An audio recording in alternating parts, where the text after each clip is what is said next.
नमस्कार, मैं डॉक्टर लक्ष्मी नारायण और आज मैं आपसे चर्चा करने वाला हूं। राजस्थान लोक सेवा आयोग अजमेर ने महाविद्यालय व्याख्याता की असिस्टेंट प्रोफेसर्स की जो भर्तियां निकाली है कॉलेज शिक्षा विभाग में, उसमें राजनीति विज्ञान विषय की जो 57 पद आए हैं, मैं उन पदों को लेकर और उन पदों की तैयारी जो कर रहे हैं, उन पदों की प्राप्ति के लिए जो अभ्यर्थी तैयारी कर रहे हैं, मैं उनसे आज चर्चा करने वाला हूं कि वो अपनी तैयारी कम समय में और ज्यादा अच्छी तरह से कैसे कर पाए। तो शुरुआती चर्चा तो मैं इसके ऊपर करूंगा। ये छोटी सी चर्चा है, इसके बाद हम विषय के ऊपर आ जाएंगे, राजनीति विज्ञान की चर्चा करेंगे और बाद में जो हमारी पूरी कक्षा होगी, इस चर्चा के बाद जो तैयारी की चर्चा है वो राजनीतिक अवधारणाओं और उन अवधारणाओं से संबंधित जितने भी विचारक हैं, हम उनके ऊपर चर्चा करेंगे। तो शुरुआत करते हैं। आप तैयार हो जाइए तैयारी के लिए और उस पद प्राप्ति के लिए जो एक लंबे इंतजार के बाद आरपीएससी ने निकाले हैं। मैं पॉलिटिकल साइंस में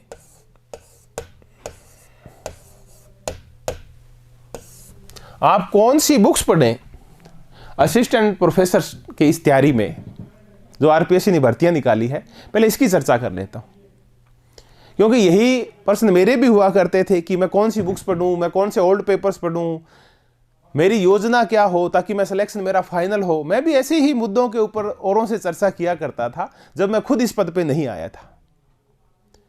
तो जिस रास्ते से आप चल रहे हैं, जिस रास्ते पे आप चल रहे हैं, उसी रास्ते से मैं चल के आया। तो जो रास्ता मुझे दिखाया गया, जिस रास्ते पे चल के मैंने सफलता प्राप्त की, ऐसे ही रास्तों की चर्चा मैं आपसे करूंगा।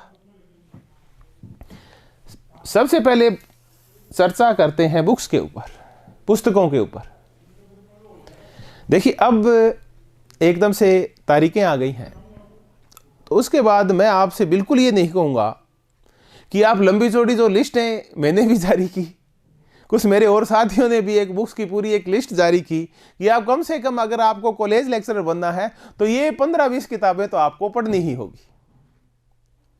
तो अब वो टाइम नहीं है। आप वो सारी सूचियां जो जारी की गई थी उनको साइड में रख दीजिए और आप अब वही किताबें पढ़ेंगे, वही बुक्स है, वही रीडिंग करेंगे आप जो आपने पहले ही पढ़ रखी है।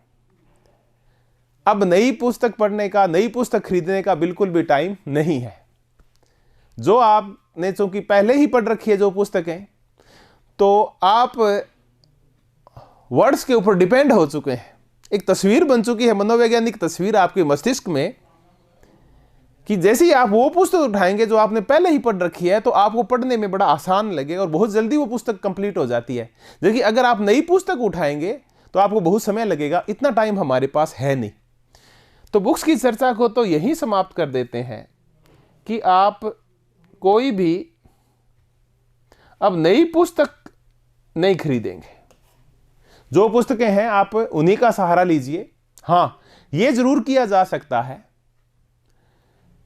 कि अगर कुछ टॉपिक्स आपके पुस्तक में नहीं है, जो आपने पुस्तकें पढ़ रखी है उनमें नहीं है, तो उनके लिए आप कुछ नया मटेरियल ले सकते हैं। अगर आप कोई एक ऐसी पुस्तक पढ़ना चाहें जिनमें आपका कुछ 60, 70, 80% तक का सिलेबस कंप्लीट होता हो, या जिनको आप सीधा ही बोलते हैं कि हम कोई गाइड पढ़ें क्या, जब गाइड की चर्चा आती है तो देखिए कॉलेज लेक्चरर के लिए किसी ने कोई गाइड नहीं निकाल रखी। फिर भी अगर आप लेना ही चाहते हैं तो एक पिंक सिटी पब्लिकेशन से राम सिंह जी आढ़ा की आती है जो स्कूल लेक्चरर के लिए है, एक नेट जेआरएफ के लिए राजेश मिश्रा जी की आती है। तो आप इन दोनों की तुलना कर लीजिए। कुछ और भी आती हैं, शायद लक्ष्य की या कुछ की स्कूल लेक्चरर्स के लिए आती है। तो आप इनकी तुलना करेंगे तो आप इनका इंडेक्स देखिए और इनमें जो चैप्टर हैं उनको देखिए और आप अपना सिलेबस एक साइड रख लीजिए। तो जब भी आप ये कोई गाइड खरीदने जाएं तो तीनों की तुलना कर लीजिए और आपको जो सूटेबल लगे, जो आपके सिलेबस के अकॉर्डिंग हो, आप उसको खरीद के ले आए। तो हाँ, एक गाइड का जरूर सहारा ले लीजिए, थोड़ा सी सहायता होती है, क्यों टाइम कम बचा है तो उस सहारे से हम सिलेबस को थोड़ा जल्दी कवर कर सकते हैं। ये सिर्फ उनके लिए है जो तैयारी में थोड़े लेट हैं, जिन्होंने खुद के नोट्स बना रखे हैं, बीसियों किताब में पहले ही पढ़ रखी है, उनको किसी और फिर गाइड्स की सहारे की आवश्यकता नहीं है। दूसरा मुद्दा हुआ ओल्ड पेपर्स। जरूर आप ओल्ड पेपर सोल्व कीजिए। इन ओल्ड पेपर्स से आपके कई फायदे होते हैं। एक फायदा तो यह होता है कि आपको क्वेश्चंस की नेचर पता चलती है कि क्वेश्चन आते कैसे हैं, उनको हल कैसे किया जाता है। आप जब भी डिस्क्रिप्टिव मैटर पढ़ते हैं, कुछ वर्णनात्मक पढ़ते हैं, तब आपको ये फायदेमंद ऐसे रहते हैं कि आपको पता चलता है कि ये क्वेश्चन आया हुआ है तो ऐसे ऐसे करके यहां से क्वेश्चन उठाया जा सकता है इस बार। तो आप जरूर ये थोड़ी बहुत प्रैक्टिस, ज्यादा नहीं, इसको बेस मत बनाइए। 40-50 क्वेश्चन रोज पॉलिटिकल साइंस के ऑब्जेक्टिव टाइप आप निकाल लीजिए, पर्याप्त है। ओल्ड पेपर्स में मैं सिर्फ एक ही राय दूंगा कि आप नेट और जेआरएफ के जो ओल्ड पेपर्स आते हैं, आप सिर्फ उन्हीं के ऊपर फोकस कीजिए। और जितने भी आईसीएस, पीसीएस के, अरिहंत के, यूथ के जो भी पेपर आते हैं वो आउट ऑफ ट्रेंड हो चुके हैं, तो आप उन सबको एक बार भूलिए। और अगर आप ऑब्जेक्टिव टाइप कुछ 40-50 क्वेश्चन रोज करना चाहते हैं तो नेट जेआरएफ के ओल्ड पेपर्स हैं, ये यूथ के भी आते हैं और साथ में प्रतियोगिता साहित्य सीरीज के भी आते हैं, तो आप वो ले लीजिए और उनकी प्रैक्टिस कीजिए। अब आते हैं इस मुद्दे के ऊपर चर्चा करते हैं, ऑनलाइन प्रोग्राम। आज मुख्य उद्देश्य यही था कि थोड़ी इसके ऊपर भी चर्चा कर ली जाए। तो आगामी कुछ दिनों तक, जब तक कि आपका एग्जाम नहीं होता, मैं आपका मार्गदर्शन करूंगा राजनीति विज्ञान विषय के ऊपर। और असिस्टेंट प्रोफेसर का जो सिलेबस है, मैं पूरी कोशिश करूंगा कि आपको प्रत्येक यूनिट का, प्रत्येक टॉपिक है उसका अवधारणात्मक और उसकी तथ्यात्मक समझ आप में मैं निर्मित कर पाऊं। अगर आप मुझसे सतत रूप से जुड़े रहते हैं तो मैं ये तो वादा करता हूं कि आपको हर टॉपिक और उससे जुड़ा हुआ मैटर वो उपलब्ध हो जाएगा। मैं आपको समझा भी दूंगा। तो ये जो ऑनलाइन प्रोग्राम जो होगा, इसमें देखिए, एक तो आप विशेष करके ये ध्यान रखिए कि चूंकि आज ये जो कक्षा है, आज अपनी जिस अवधारणाएं और विचारक करने वाले हैं, ये तो स्टूडियो की क्लास है। आगे से आपको जो मिलेगी वो क्लासरूम की रिकॉर्डिंग होगी।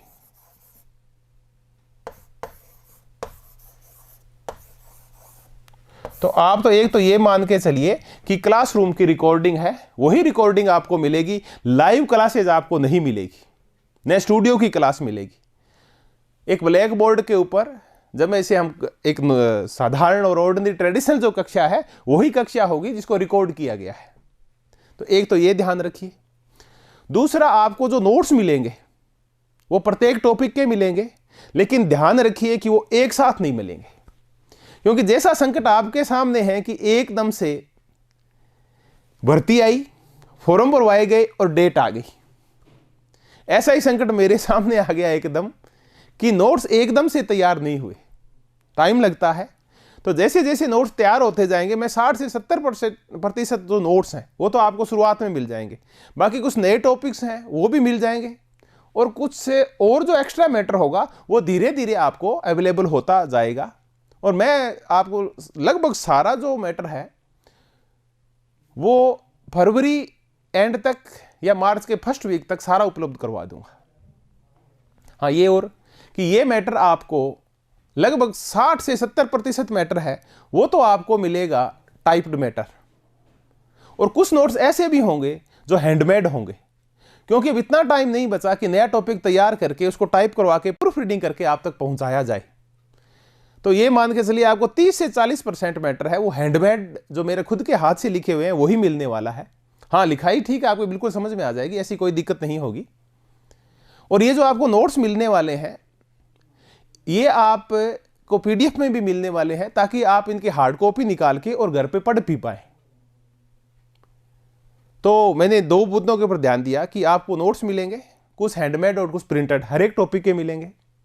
दूसरा, जो क्लासेज होगी वो क्लासरूम की रिकॉर्डिंग होगी, लाइव क्लासेज नहीं है, स्टूडियो क्लासेज नहीं है। तीसरा, जैसे ही प्रोग्राम शुरू होगा ऑनलाइन, तो इंट्रोडक्टरी जो क्लासें हैं जो आज है, जिसकी हम थोड़ी देर में चर्चा करने वाले हैं, इसको छोड़ के, और उसके बाद 5 या 6 क्लासेज है जो आपको इन फ्यूचर 5, 7 या 10 दिन बाद एक एक करके उपलब्ध करवा दी जाएगी। वो है उत्तर व्यवहारवाद और व्यवहारवाद के ऊपर है, न्याय है, स्वतंत्रता है, समानता है और अधिकार है। ये आपको अगले 8 से 10 दिन में उपलब्ध करवाई जाएगी। जैसे जैसे ये रिकॉर्ड होती जाएगी आपको उपलब्ध हो जाएगी। तो पॉलिटिकल थ्योरी की क्लासेज होने के बाद जो आपका सीधा टॉपिक मिलेगा, जो कक्षा मिलेगी आपको, वो नागरिकता के ऊपर मिलेगी। तो बीच के ये जो टॉपिक्स हैं जिनकी मैंने अभी चर्चा की, व्यवहारवाद, उत्तर व्यवहारवाद, जस्टिस, लिबर्टी और इक्वलिटी एंड राइट्स, ये 5 टॉपिक हैं जो आपको अगले 8 से 10 दिन में उपलब्ध हो जाएंगे, एकदम से उपलब्ध नहीं होंगे। उसके बाद क्लासेज रेगुलर होगी। पहले क्लासेज जो चलेगी वो थ्योरीज के ऊपर चलेगी, थ्योरीज मिक्स होगी। मिक्स का तात्पर्य यह है कि पॉलिटिकल थ्योरीज भी होगी और कंपैरेटिव पॉलिटिकल साइंस के तो थ्योरीज हैं वो भी उसके अंदर शामिल होगी। और जैसे ये थ्योरीज कंप्लीट हो जाएगी, यानी आपका यूनिट 2 और यूनिट 3 दोनों पेपर्स की, उसके बाद हम यूनिट 1 उठाएंगे दोनों पेपर्स की, और हम फिर पॉलिटिकल थॉट शुरू करेंगे, इंडियन एंड वेस्टर्न। उसके बाद इंटरनेशनल होगी, और अंत में हम चर्चा करेंगे IGP, Indian government and politics की। तो ऐसे ऐसे करके हम आगे बढ़ने वाले हैं। आगामी पूरा जो शेड्यूल है अपना ये रहने वाला है। तो आप अगर अपनी तैयारी को और ज़्यादा अच्छा करना चाहते हैं तो हमसे जुड़िए, आपको निश्चित रूप से फायदा होगा, नोट्स के रूप में भी, क्लासेज के रूप में भी, और आपकी समझ है वो पहले से ज़्यादा बेहतर होगी।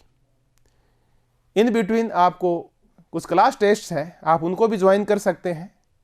यूनिट वाइज जो टेस्ट हैं, तो आपको पता चल सकता है कि क्वेश्चन किस हिसाब से बनते हैं। बिल्कुल उसी लेवल के क्वेश्चन बनाए गए हैं जिस लेवल के क्वेश्चन आरपीएससी बनाती है, जिस प्रकृति के बनाती है, जिस तथ्यात्मकता के साथ या उदाहरणा के साथ, वही क्वेश्चन आपको मिलेंगे।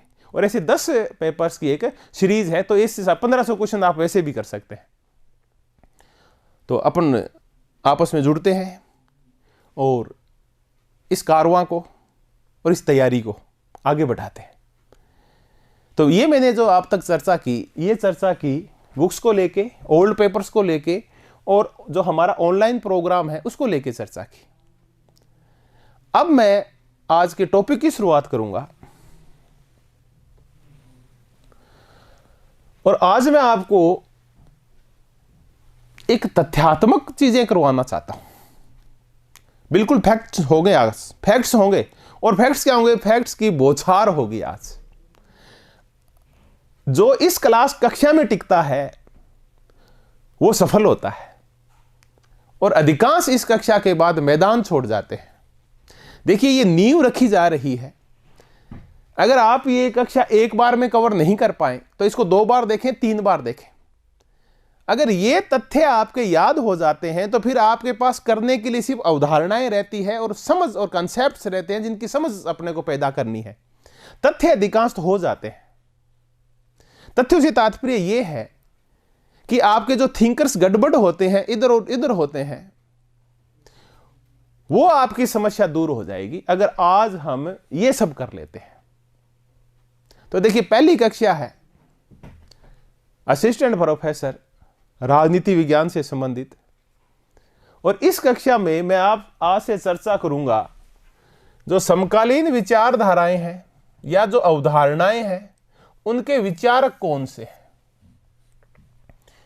तो जब तक ये कक्षा चलेगी मैं आपसे नव उदारवाद के ऊपर, लोकतांत्रिक समाजवाद और लोकतांत्रिक समाजवादियों के ऊपर, नव मार्क्सवाद पे नियो मार्क्सिस्ट के ऊपर, व्यवहारवाद के ऊपर, नव परंपरावाद के ऊपर, बहुसंस्कृतिवाद मल्टीकल्चरलिज्म के ऊपर, पोस्ट मॉडर्निज्म के ऊपर, अस्तित्ववाद के ऊपर, अनुदारवाद, कंजर्वेटिज्म के ऊपर नया टॉपिक जुड़ा है बिल्कुल आपके, नारीवाद के ऊपर, फेमिनिज्म के ऊपर, संस्थावाद और नव संस्थावाद इसके ऊपर, समूह सिद्धांत, अभिजन सिद्धांत, इलीट थ्योरी एंड तार्किक चेन सिद्धांत, रैशनल चॉइस थ्योरी, मैं इन सब के ऊपर आपसे चर्चा करूंगा।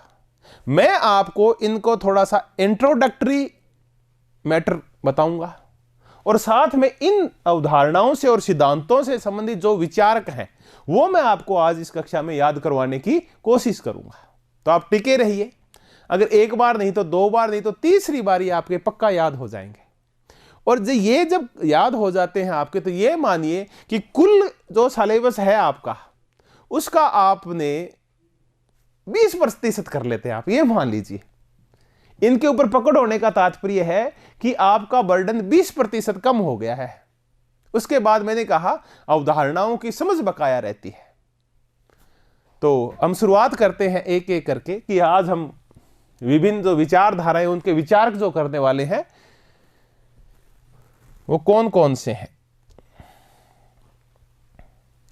तो हम उदारवाद से शुरू करेंगे, लिबरलिज्म।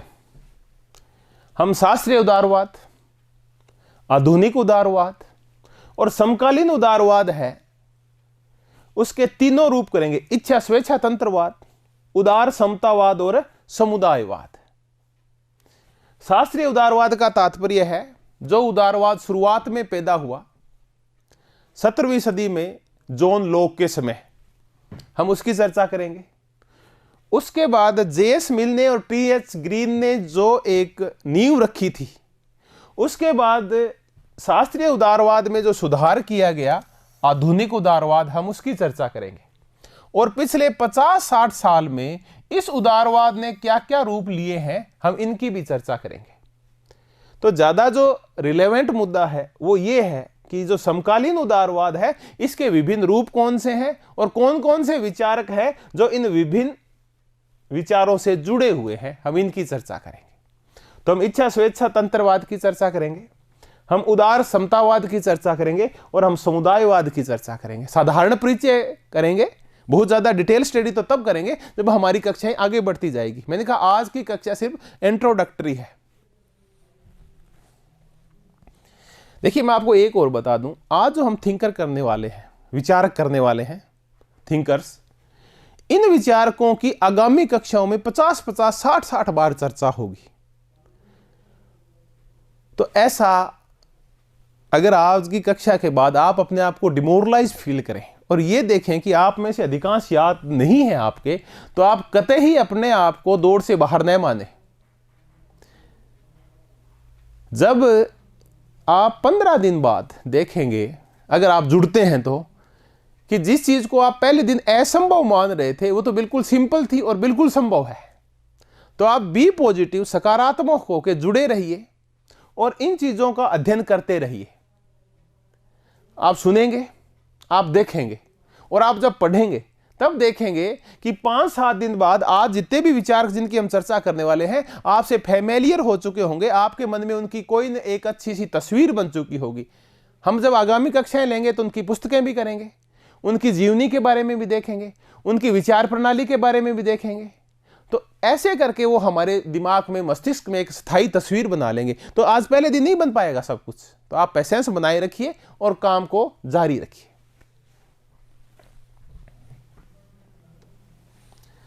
हम शुरुआत करते हैं शास्त्रीय उदारवाद से।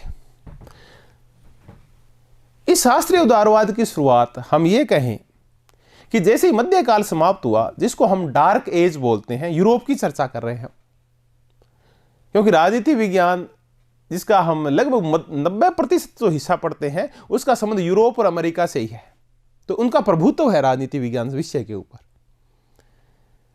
तो यूरोप में राजतंत्रवाद के खिलाफ, रूढ़िवाद के खिलाफ और सामंतवाद के खिलाफ एक लहर चली और उस लहर के पीछे था एक पूरा कारवां कुछ घटनाओं का।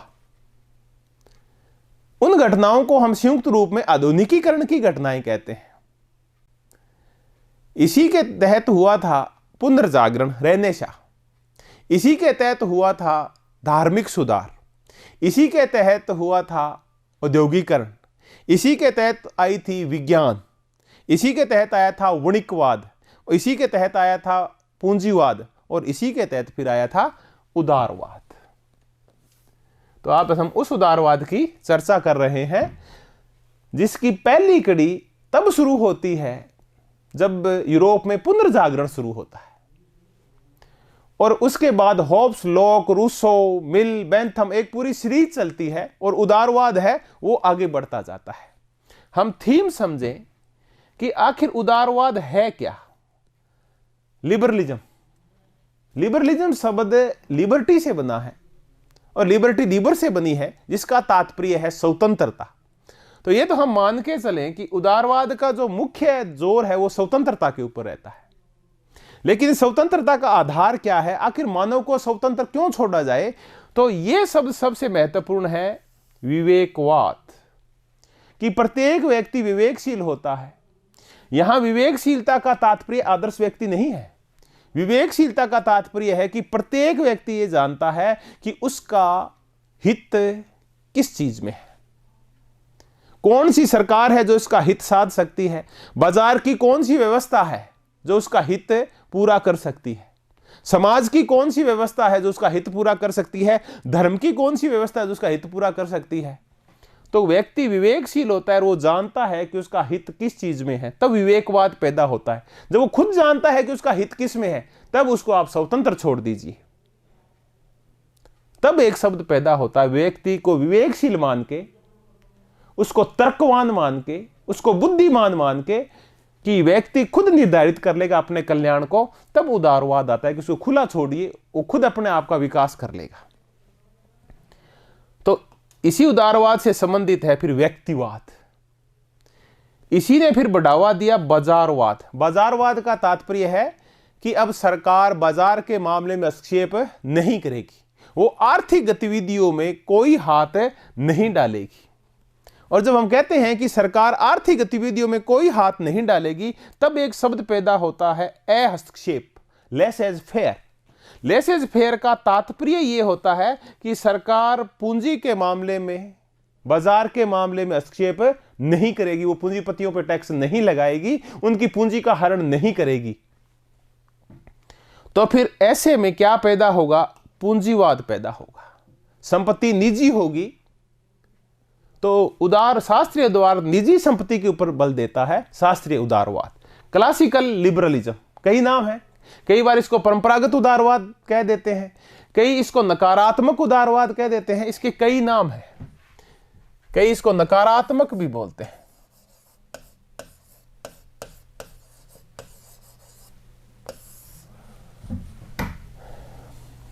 इसको परंपरागत भी बोला जाता है।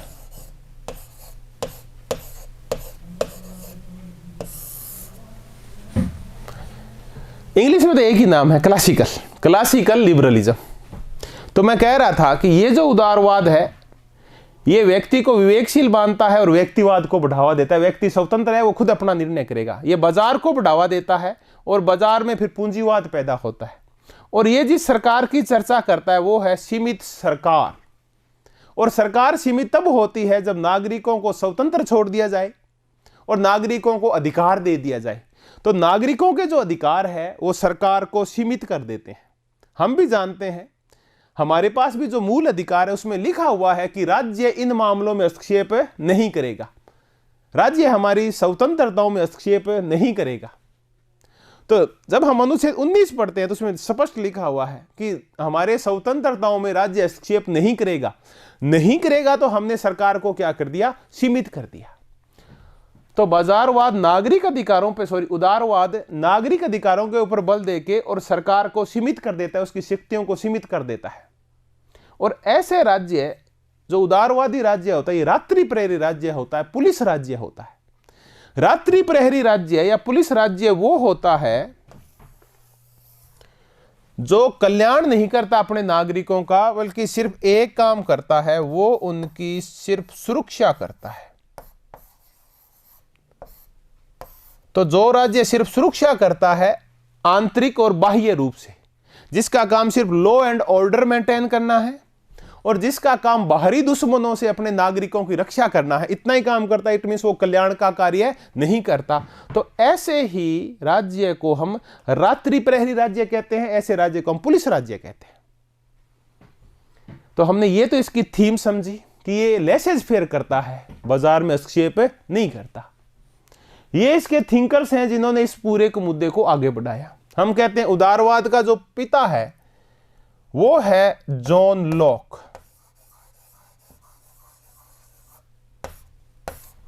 जॉन लॉक के बाद Herbert Spencer, Thomas Paine, de Tocqueville, Lord Acton, ऐसे बहुत सारे विचारक हैं।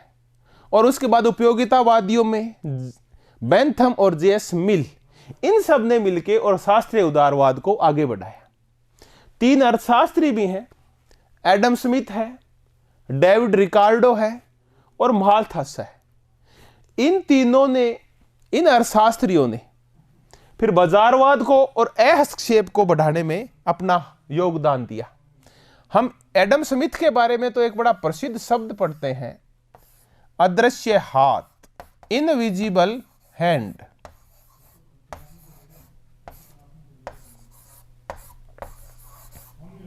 कि राज्य बाजार के मामलों में अपने हाथ को अदृश्य रखेगा, अपने हाथ को पीछे रखेगा। जब तक बाजार खुद सुचारू रूप से चल रहा है, राज्य कोई हस्तक्षेप नहीं करेगा। राज्य हस्तक्षेप तभी करेगा जब बाजार में बहुत बड़ी गड़बड़ हो जाएगी, तब उसके हाथ जो अदृश्य थे अब वो प्रकट हो जाएंगे। तो एडम स्मिथ का जो अदृश्य हाथ है ये शास्त्रीय उदारवाद से संबंधित है। ऐसी बहुत सारी चर्चाएं होगी जब हम एक विचारधारा के रूप में उदारवाद को करेंगे। मैंने कहा आज तो सिर्फ हम चर्चा करने वाले हैं। तो हमने जॉन लॉक की चर्चा की, हर्बर्ट स्पेंसर की चर्चा की, थॉमस पेन की चर्चा की, डी टॉकविले की चर्चा की, अर्थशास्त्रियों के रूप में एडम स्मिथ, डेविड रिकार्डो और माल्थस की चर्चा की। अब हम उदारवाद का एक नया रूप देखते हैं, शास्त्रीय उदारवाद का नया रूप, जो बाद में उदारवाद में क्या बदलाव हुआ, हम इसकी चर्चा करते हैं। आधुनिक उदारवाद। जैसे ही शास्त्रीय उदारवाद ने लेसेज फेयर का कहा, हस्तक्षेप का कहा कि सरकार बाजार के मामले में हस्तक्षेप नहीं करेगी और निजी पूंजी की छूट होगी, इसका परिणाम क्या निकला कि यूरोपीय जो देश थे जिनका औद्योगिकरण हो चुका था, वो देश और उनका नागरिक समाज 2 भागों में बंट गया। एक तरफ अमीरी का पहाड़ खड़ा हो गया, पैसे का पहाड़ खड़ा हो गया, और दूसरी तरफ गरीबी का दलदल हो गया। कुछ ही पूंजीपतियों ने मिलकर और देश के उत्पादन के साधनों पे कब्जा कर लिया, पूंजी के ऊपर कब्जा कर लिया, और बहुसंख्यक लोग जो मजदूर थे वो गरीबी में धकेल दिए गए। तब एक भय पैदा किया कार्ल मार्क्स ने, उसको हम लाल भय कहते हैं, कि अगर मजदूर भूख मरेगा तो वो क्रांति करेगा, क्योंकि उसके पास खोने के लिए कुछ नहीं है, पाने के लिए पूरा संसार पड़ा है। तब तक शास्त्र उदारवादियों को भी समझ में आ गया था कि अब व्यवस्था में बदलाव तो करना पड़ेगा। तो शास्त्रीय उदारवाद ने अपने रूप को परिवर्तित कर लिया और 19वीं सदी तक आते आते, अंत में आते आते, और हम कहते हैं कि आधुनिक उदारवाद का जन्म हुआ। आधुनिक उदारवाद की पहले हम थीम समझते हैं कि ये शास्त्रीय उदारवाद से, जो क्लासिकल लिबरलिज्म था, उससे ये मॉडर्न लिबरलिज्म किस रूप में अलग है। तो ये लेसेज फेयर की बजाय, लेसेज फेयर का तात्पर्य था बाजार में सरकार हस्तक्षेप नहीं करेगी, उसकी बजाय ये बल देता है हस्तक्षेप के ऊपर, कि अब सरकार बाजार में हस्तक्षेप करेगी, वो पूंजीपतियों पे टैक्स लगा सकती है।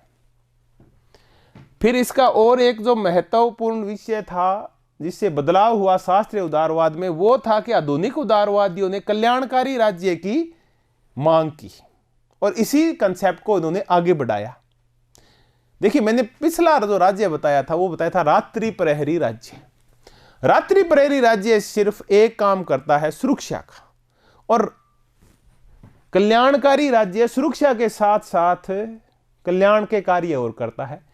ये आपकी बेसिक नीड्स पूरी करता है, फ्री में शिक्षा देता है, आपको स्वास्थ्य देता है, रोजगार देता है, रोटी कपड़ा और मकान देता है। तो ऐसे राज्य को हम कल्याणकारी राज्य कहते हैं। और आधुनिक उदारवाद को यह श्रेय दिया जाता है कि उसने कल्याणकारी राज्य के विचार को आगे बढ़ाया। अगर आपको कल्याण करना है तो आपको एक कार्य जरूर करना पड़ेगा, वो है पुनर्वितरण। पुनर्वितरण का तात्पर्य है कि पहले होता है संसाधनों का वितरण। हो सकता है कि ये वितरण है ये समान नहीं हो, किसी के पास संसाधन बहुत ज्यादा चले जाएं और किसी के पास संसाधन थोड़े से रह जाएं। तो ऐसे में जिनके पास संसाधन ज्यादा हो गए हैं, पैसा और पूंजी ज्यादा हो गई है, उनके ऊपर टैक्स लगाए जाते हैं और फिर उस टैक्स को गरीबों के कल्याण के ऊपर सरकार खर्च करती है, उनका, ताकि उनका जीवन स्तर में सुधार हो। तो उसको हम, जो सरकार टैक्स लगा के और पैसा इकट्ठा करके टैक्स का, और जब गरीबों के कल्याण की गतिविधियां चलाती है, तो हम कहते हैं उसको ये पुनर्वितरण किया जा रहा है, संसाधनों का पुनर्वितरण। तो इस आधुनिक उदारवाद ने हस्तक्षेप की बजाय हस्तक्षेप के ऊपर, रात्रि प्रहरी राज्य की बजाय कल्याणकारी राज्य के ऊपर और पुनर्वितरण के ऊपर बल दिया।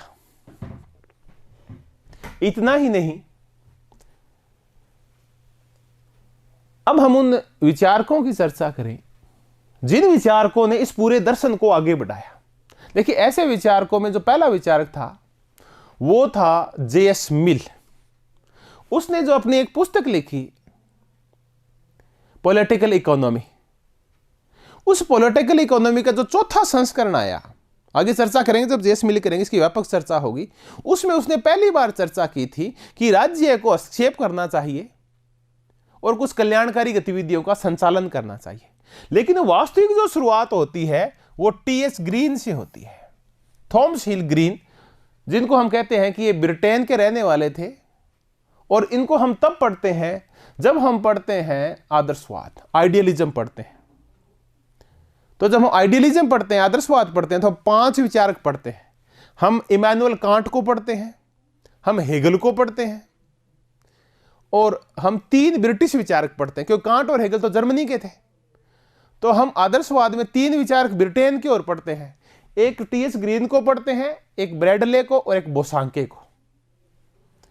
तो T.S. ग्रीन ने पहली बार यह कहा था कि सरकार का कार्य है कि नागरिकों के कल्याण में, उनके नैतिक उत्थान में 3 चीजें बाधा डालती है। एक डालती है शराबखोरी, नंबर 1 शराबखोरी, दूसरी है गरीबी और तीसरी है अशिक्षा।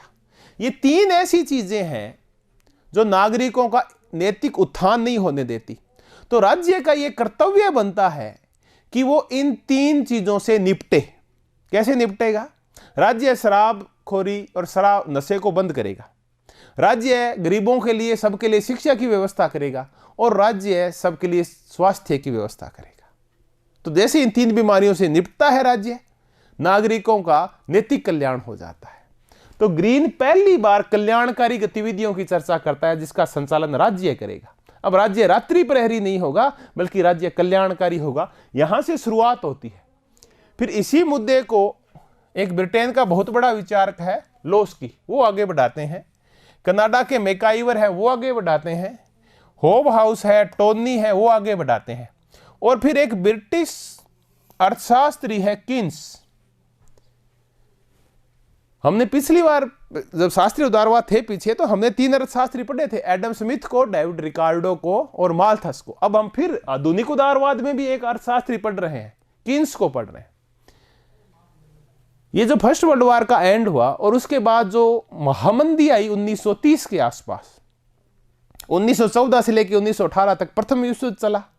इस वर्ल्ड वॉर के बाद मंदी आई लगभग 12 साल बाद, और भारी मंदी, महामंदी कहा करते हैं, उसने अधिकांश वैश्विक व्यवस्थाओं, अर्थव्यवस्थाओं को बर्बाद कर दिया। तब एक विचारक, एक अर्थशास्त्री जिसका बहुत बड़ा नाम था, वो था किन्स। तो कई बार ये शब्द आ जाता है, ये कीन्शियन क्या है? तो कीन्शियन अर्थशास्त्र वो अर्थशास्त्र होता है जिसका संबंध आधुनिक उदारवाद से है और जिसका संबंध कल्याणकारी राज्य से है। तो जहां भी आपको किन्स दिखाई दे जाए तो मान के चलिए कि ये वो अर्थशास्त्री है जो कल्याणकारी राज्य का समर्थन करता है, जो समर्थन करता है कि राज्य पूंजी के मामले में हस्तक्षेप कर सकता है। तो हमने एक और उदारवाद कर लिया, आधुनिक उदारवाद। अब हम और आगे बढ़ते हैं, कल्याणकारी राज्य से आगे बढ़ते हैं।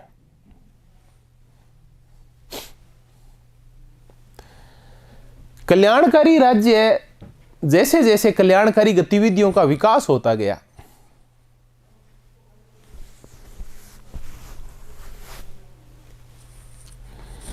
इसका परिणाम यह निकला कि राज्य बहुत भारी मात्रा में कार्य करने लगा। नागरिकों के हर मामले में वो हस्तक्षेप करने लगा। जब ऐसा हुआ तब राज्य की गतिविधियां बहुत ज्यादा बढ़ गई और राज्य ओवरबर्डन्ड हो गया। तब 1960 और 70 तक आते आते इन कल्याणकारी गतिविधियों की जिनका संचालन राज्य किया करता था, वो आलोचना की शिकार होने लगी और यह कहा जाने लगा कि वापिस हम वहीं से चलते हैं जहां से शुरुआत की थी हमने। कल्याणकारी राज्य से हाथ वापिस खींचते हैं और वापिस हस्तक्षेप, लेसेज फेयर की चर्चा चलने लगी। तब एक नया कंसेप्ट आया, मिनिमल स्टेट। मिनिमल स्टेट वो होता है जो सिर्फ नागरिकों की रक्षा करता है। तो रॉबर्ट नोजिक एक नया शब्द ले आया, मिनिमल स्टेट। रात्रि प्रहरी राज्य या पुलिस राज्य से सुरक्षा करेगा, अपनी कल्याणकारी गतिविधियों से राज्य वापस हाथ खींचेगा। तब हम एक और शब्द सुनते हैं, एलपीजी। ये तो आपके टॉपिक भी है एलपीजी। तो लिबरलाइजेशन, प्राइवेटाइजेशन एंड ग्लोबलाइजेशन, उदारीकरण, निजीकरण और भूमंडलीकरण। भूमंडलीकरण के ऊपर पक्के आपके 2 क्वेश्चन आते हैं, ग्लोबलाइजेशन के ऊपर जरूर आते हैं। तो ये एलपीजी इन्हीं की देन है। Rolling back the state. जो राज्य कल्याणकारी गतिविधियां करता करता बहुत आगे बढ़ गया था, अब वो राज्य रोलिंग बैक होगा। रोलिंग बैक का तात्पर्य है कि वो अपनी कल्याणकारी गतिविधियों से अपने हाथ वापस खींच लेगा। तब ऐसे ही कुछ मुद्दों को लेके और एक नया उदारवाद हमारे सामने प्रकट हुआ पिछले 40-50 साल में, और इसको हम कहते हैं इच्छा स्वेच्छातंत्रवाद। कई बार इसको सीधा ही स्वेच्छातंत्रवाद भी कहते हैं, और कई बार इसको कहा जाता है नव दक्षिण पंथ।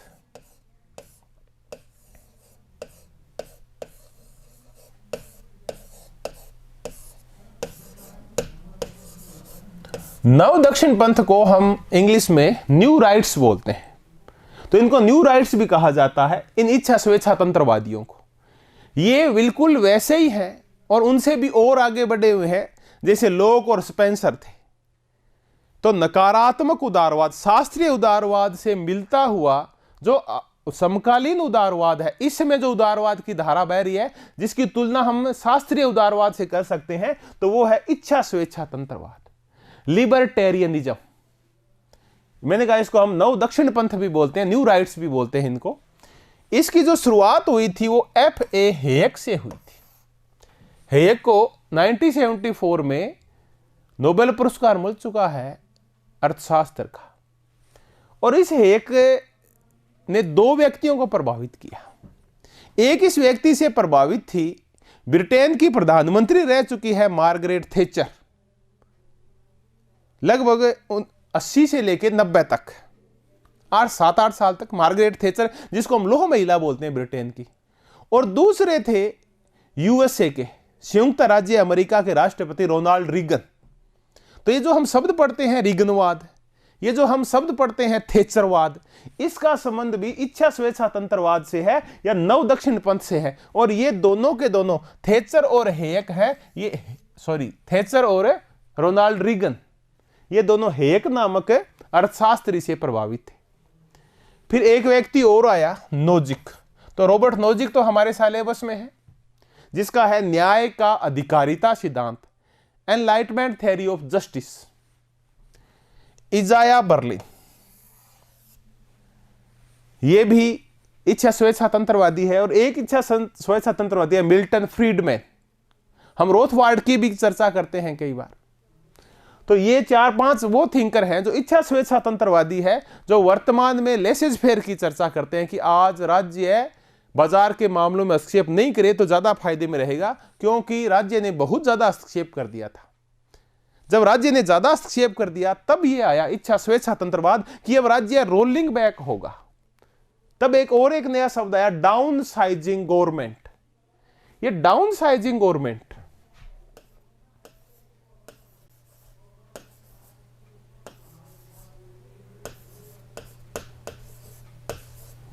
डाउन साइज करो गवर्नमेंट का, इसका तात्पर्य है कि सरकार ने जो अपना आकार बहुत ज्यादा बढ़ा लिया है। देखिए, कल्याणकारी गतिविधियां करने के लिए सरकार को बहुत सारे कार्मिकों की भर्ती करनी पड़ती है, तो इस वजह से नौकरशाही का आकार क्या है, बहुत ज्यादा वाइड हो जाता है। तब फिर एक और चर्चा चली डाउन साइजिंग गवर्नमेंट की। तो ये जो सारी शब्दावली है, ये पिछले 40-50 साल में जो पैदा हुई है, ये इच्छा स्वेच्छा तंत्रवादियों ने पैदा की है, जो बाजार का समर्थन करते हैं, निजी पूंजी का समर्थन करते हैं, स्वतंत्रता का समर्थन करते हैं, और ये समर्थन करते हैं योग्यता का, कि इस दुनिया में वही आगे बढ़ेगा जो योग्य होगा। आप किसी का कल्याण नहीं करेंगे, जो योग्य होगा वो अपना कल्याण खुद ही करेगा। तो राज्य अब कल्याणकारी गतिविधियां नहीं करेगा। ये सब कुछ कहने वाले थे इच्छा स्वेच्छा तंत्रवादी या नव दक्षिणपंथी। अब ये जहां कह रहे हैं कि राज्य कल्याणकारी गतिविधियां बंद करे, वहीं इनके साथ साथ एक धारा पीछे 30-40 साल में और बह रही है। उस धारा को देखते हैं कि वो धारा कौन सी है जो इनके अगेंस्ट चलती है। देखिए, ये सारे बल दे रहे हैं स्वतंत्रता के ऊपर, निजी पूंजी के ऊपर और रोलिंग बैक द स्टेट के ऊपर। अब हम चर्चा करेंगे इसके एक पैरेलल लेकिन उल्टी चलने वाली धारा, वो है उदार समतावाद, इगैलिटेरियनिज्म। उदार समतावाद का तात्पर्य है कि राज्य पुनर्वितरण करेगा, राज्य संसाधन वितरण करेगा, और राज्य का यह दायित्व बनता है कि वो प्रत्येक व्यक्ति की बेसिक नीड्स को पूरा करे। तो अब आप तुलना कर सकते हैं कि जो इच्छा स्वेच्छा तंत्रवाद था, जो इससे पहले किया था हमने, वो तो बिल्कुल था किससे मिलता जुलता, परंपरागत उदारवाद से, और ये बिल्कुल मिलता जुलता है आधुनिक उदारवाद से। तो ये जो बल देते हैं, ये बिल्कुल आधुनिक उदारवादियों की तरह पुनर्वितरण के ऊपर बल देते हैं। ये स्वतंत्रता की बजाय समानता पे ज्यादा बल देते हैं, और ये बल देते हैं कि प्रत्येक नागरिक की बेसिक नीड्स पूरी होनी चाहिए। तो फिर कौन से विचारक हैं? तो ये विचारक हैं आपके, जिसमें जॉन रोल्स सिलेबस में है, डोवर्किन है ऐसे विचारक। डोवर्किन के ऊपर एक क्वेश्चन पक्का आता है, जॉन रोल्स पे 2 से 3 क्वेश्चन आते हैं, क्योंकि जब भी हम न्याय पढ़ते हैं तो जॉन रोल्स से शुरुआत करते हैं।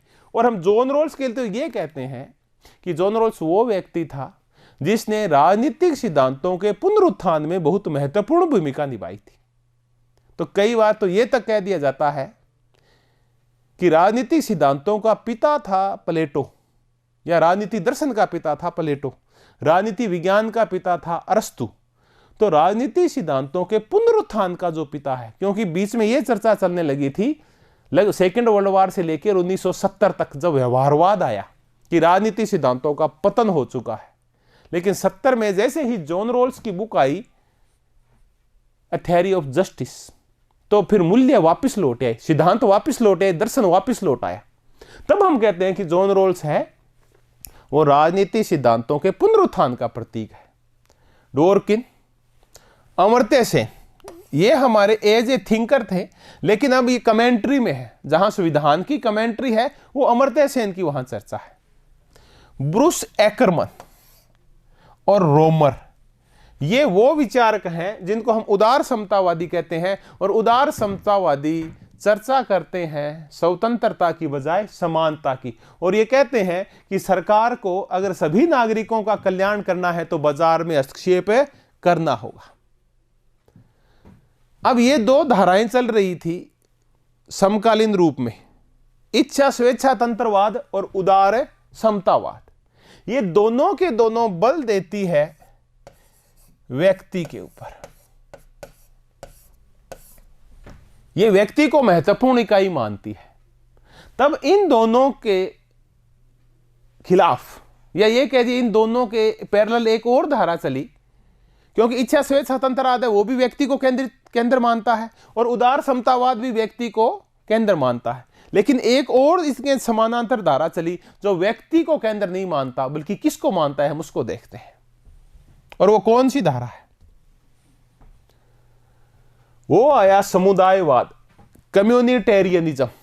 समुदायवाद का तात्पर्य है कि विवेकशीलता, स्वस्वार्थ और इन सब की बजाय जरूरी चीज है बंधुता। दो मुद्दे हैं। जब व्यक्तिवाद आता है तो यह कहा जाता है कि सभी किरणें मिलकर सूर्य को बनाती है, तो किरण अपने आप में महत्वपूर्ण है। और जैसे ही समुदायवाद आता है तो हम कहते हैं कि सूर्य महत्वपूर्ण है जिसे किरणें निकलती है। तो अगर समुदाय का भला होगा, समाज का भला होगा, तो व्यक्ति का अपने आप ही भला हो जाएगा। तो ये पूरे समुदाय की भलाई की बात करते हैं, किसी एक व्यक्ति की चर्चा नहीं करते, ये तो पूरे समूह की चर्चा करते हैं। तो बंधुत्व की चर्चा करते हैं, सामुदायिक सहयोग की चर्चा करते हैं, नागरिक सद्गुणों की चर्चा करते हैं, नागरिक अच्छाइयों की चर्चा करते हैं, और नागरिक सक्रियता की चर्चा करते हैं कि अगर सबको सुखी रहना है तो तब सबको सामुदायिक कल्याण के लिए सक्रिय रहना होगा। और ये जिस थीम के पे काम करते हैं वो थीम है कॉमन गुड।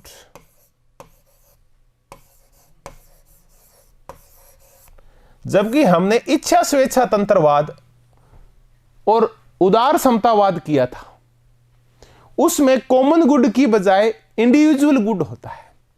उसमें व्यक्तिगत शुभ की बात की जाती है और इसमें सबके शुभ की बात की जाती है। तो जो सबके शुभ की बात करे वो समुदायवाद। और इसकी जो शुरुआत हुई थी वो यूएसए से हुई थी, यूएस से। हालांकि जो पुराने समुदायवादी हैं उनमें हम सबसे पुराना समुदायवादी था अरस्तु, उसके बाद ऐसा ही था रूसो, ऐसा ही था हेगल।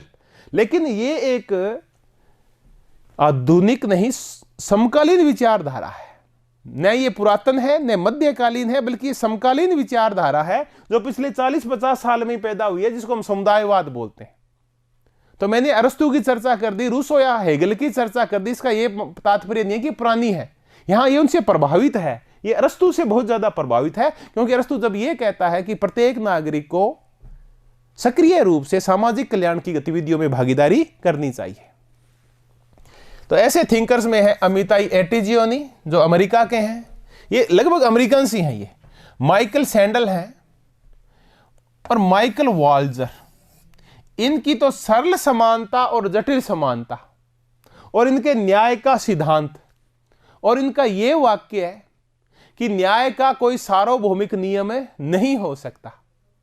और इनकी यह पुस्तक सफीयर्स ऑफ जस्टिस, न्याय के क्षेत्र बहुत सारे होते हैं, तो सफीयर्स ऑफ जस्टिस उनकी फेमस बुक है। इनका न्याय का सिद्धांत और इनके समानता के सिद्धांत अत्यंत प्रसिद्ध है और यह हमारे सिलेबस में भी है। वेस्टर्न पॉलिटिकल थिंकर्स में जो सबसे अंतिम विचारक है ये माइकल वाल्जर ही है। तो हम जब भी विचार करेंगे डिटेल स्टडी करेंगे माइकल वाल्जर के बारे में। आज नाम भरी ठीक है, इनकी खूब चर्चाएं होंगी बाद में भी। ऐसी हैं चार्ल्स टेलर, ऐसी हैं रॉबर्ट पुटनम। रॉबर्ट पुटनम को तो हम तब चर्चा करते हैं जब हम सोशल कैपिटल की चर्चा करते हैं। देखिए सोशल कैपिटल अपने आप में एक पूरा विषय है, एक टॉपिक है। तो इन फ्यूचर जब भी मौका मिलेगा अपन रॉबर्ट पुटनम की भी चर्चा करेंगे। और इनका जो कंसेप्ट दिया हुआ है सोशल कैपिटल का, सामाजिक पूंजी का, एक तो वो पूंजी होती है जो हमारी जेब में रहती है या फैक्ट्रियों में रहती है जमीन के रूप में, और दूसरी होती है सामाजिक पूंजी जो हमें सुखी रखती है, जो हमारा भाईचारा है, हमारा बंधुत्व है, औरों से प्रेम है, औरों के प्रति इज्जत की भावना है, लोग हमारी भी इज्जत करते हैं। इस सब को बोला जाता है सामाजिक पूंजी। तो इसकी डिटेल स्टडी हम इन फ्यूचर कभी करेंगे। आज तो मैंने कहा इस कक्षा में हम सिर्फ थिंकर्स और उनके समुदायों को करने वाले हैं। आगे बढ़ते हैं। उदारवाद के समस्त रूप पूरे हो चुके हैं और अब हम चर्चा करेंगे एक नई विचारधारा की, और वो है समाजवाद। समाजवाद जो पैदा हुआ वो पैदा हुआ व्यक्तिवाद के खिलाफ।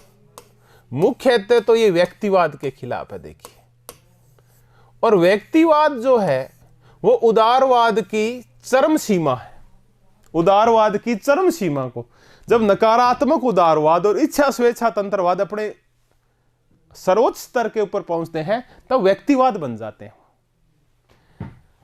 समाजवाद व्यक्तिवाद का उल्टा है। जहां व्यक्तिवाद बल देता है प्रत्येक व्यक्ति की स्वतंत्रता के ऊपर, वहीं समाजवाद बल देता है पूरे समाज के ऊपर, पूरे सामाजिक कल्याण के ऊपर, जिसमें सबका कल्याण शामिल है। जहां व्यक्तिवाद कहता है कि प्रत्येक व्यक्ति योग्य है और वही जिंदा रहेगा जो योग्य है, वहीं समाजवाद कहता है सब जिंदा रहेंगे, चाहे योग्य हो चाहे अयोग्य हो। व्यक्तिवाद कहता है कि पूंजी के ऊपर जो कब्जा होगा वो निजी होगा, यानी पूंजी निजी होगी, विद्यालय होंगे जो प्राइवेट होंगे, हॉस्पिटल्स प्राइवेट होंगे, सब चीजें हैं वो निजी स्वामित्व में होगी। जबकि समाजवाद कहता है कि हर चीज के ऊपर जो स्वामित्व होगा वो पूरे समाज का होगा, सामाजिक स्वामित्व होगा। तो जो सबके कल्याण की बात करें, उत्पादन के साधनों के ऊपर सामाजिक स्वामित्व की बात करें,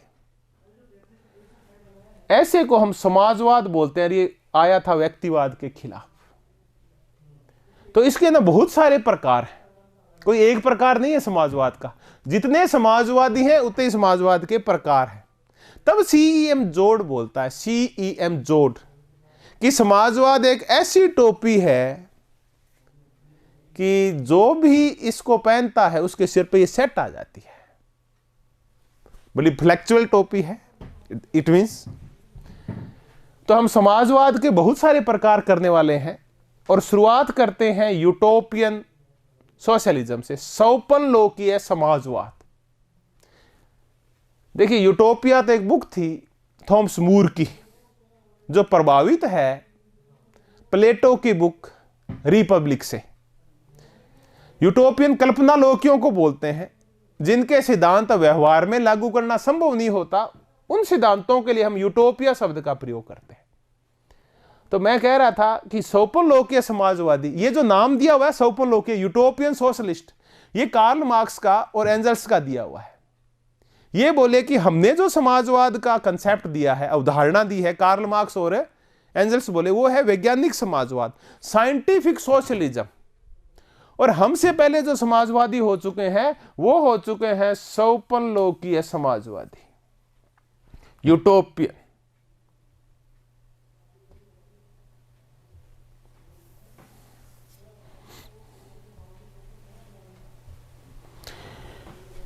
तो ये नाम दिया मैंने कहा कार्ल मार्क्स ने और एंजल्स ने। वो इनको यूटोपियन क्यों बोलते हैं? क्योंकि वो कहते हैं कि इनके जितने भी सिद्धांत हैं उनको लागू करना संभव नहीं है। इनके सिद्धांतों के द्वारा कभी भी समाजवाद की स्थापना नहीं हो सकती।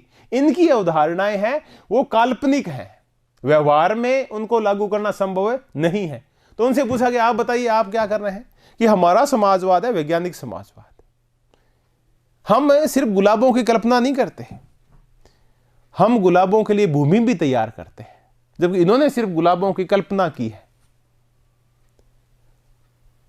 तो ऐसे ही स्वप्नलोकीय हैं एक सेंट साइमन जो फ्रांस की क्रांति के समय थे। ऐसे ही हैं चार्ल्स फूरियर और कोवेट और रॉबर्ट ओवन। इनकी व्यापक चर्चा, इनकी पुस्तकों की चर्चा और इनके जो आइडियाज हैं उनकी चर्चा तब होगी जब हम समाजवाद के विचारधारा के रूप में समाजवाद को पढ़ेंगे। लेकिन चार्ल्स फूरियर को तो चलो आज थोड़ा सा देख लेते हैं।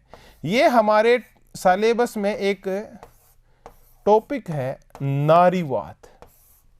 ये जो फेमिनिज्म शब्द है ये चार्ल्स फूरियर का दिया हुआ है जो फ्रांस का था। चलिए एक तथ्य और तैयार हुआ। तो ये स्वप्नलोकीय समाजवादी है सेंट साइमन, चार्ल्स फूरियर, कावेट और रॉबर्ट ओवन।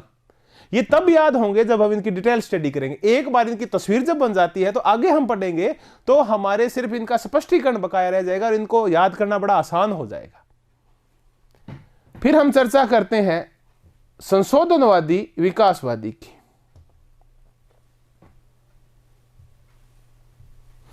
संशोधनवादी विकासवादी बर्नस्टाइन को कहा जाता है। बर्नस्टाइन जर्मनी का रहने वाला था और कार्ल मार्क्स की जो अवधारणाएं थी उसमें इसने सुधार किया था बर्नस्टाइन ने। हम एक छोटी सी चर्चा करें। कार्ल मार्क्स ये कह के गया था कि समाज में एक दिन सिर्फ दो वर्ग रह जाएंगे, एक अमीर और एक गरीब, और जो मध्यम वर्ग है वो गायब हो जाएगा। या तो वो अमीर बन जाएगा और अधिकांश है उनमें से वो गरीब बन जाएंगे, तो मध्यम वर्ग नहीं होगा समाज में।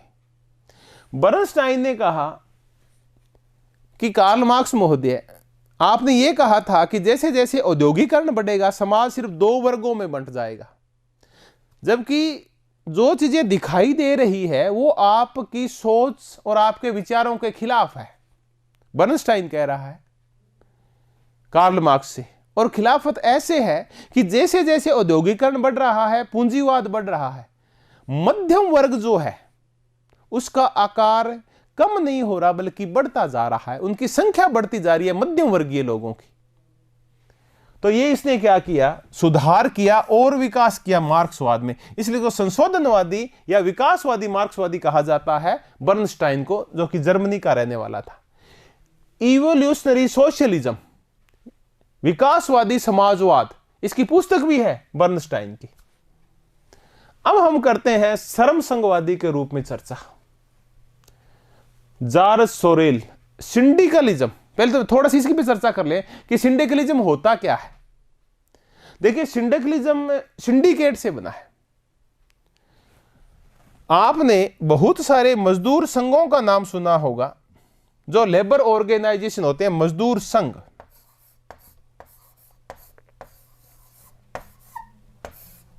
Labour unions. इन मजदूर संघों का जो अध्यक्ष होते हैं या इनका जो संगठन होता है, इस संगठन से एक एक व्यक्ति लेके और फिर एक बड़ी यूनिट तैयार की जाती है समस्त संघों की, उसको हम कहते हैं सिंडिकेट। और यही सिंडिकेट फिर सारे निर्णय करती है, फिर वो निर्णय मजदूर संघों तक पहुंचाए जाते हैं और मजदूर संघ अपने प्रत्येक सदस्य तक पहुंचाते हैं। तो मजदूर संघों का जो सर्वोच्च संघ होता है उसको हम सिंडिकेट बोलते हैं, उसको श्रम संघ बोलते हैं, श्रमिकों का बड़ा संघ जो मजदूर संघों का ऊपर है। और ये फ्रांस में आया था और इसको लाने वाले थे जॉर्ज सोरेल।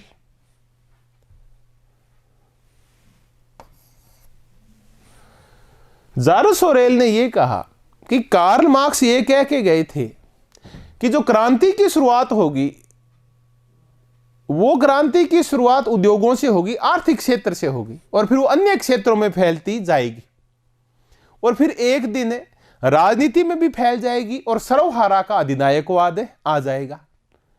सर्वहारा का अधिनायकवाद एक संक्रमणकालीन अवस्था होगी, कुछ समय रहेगा।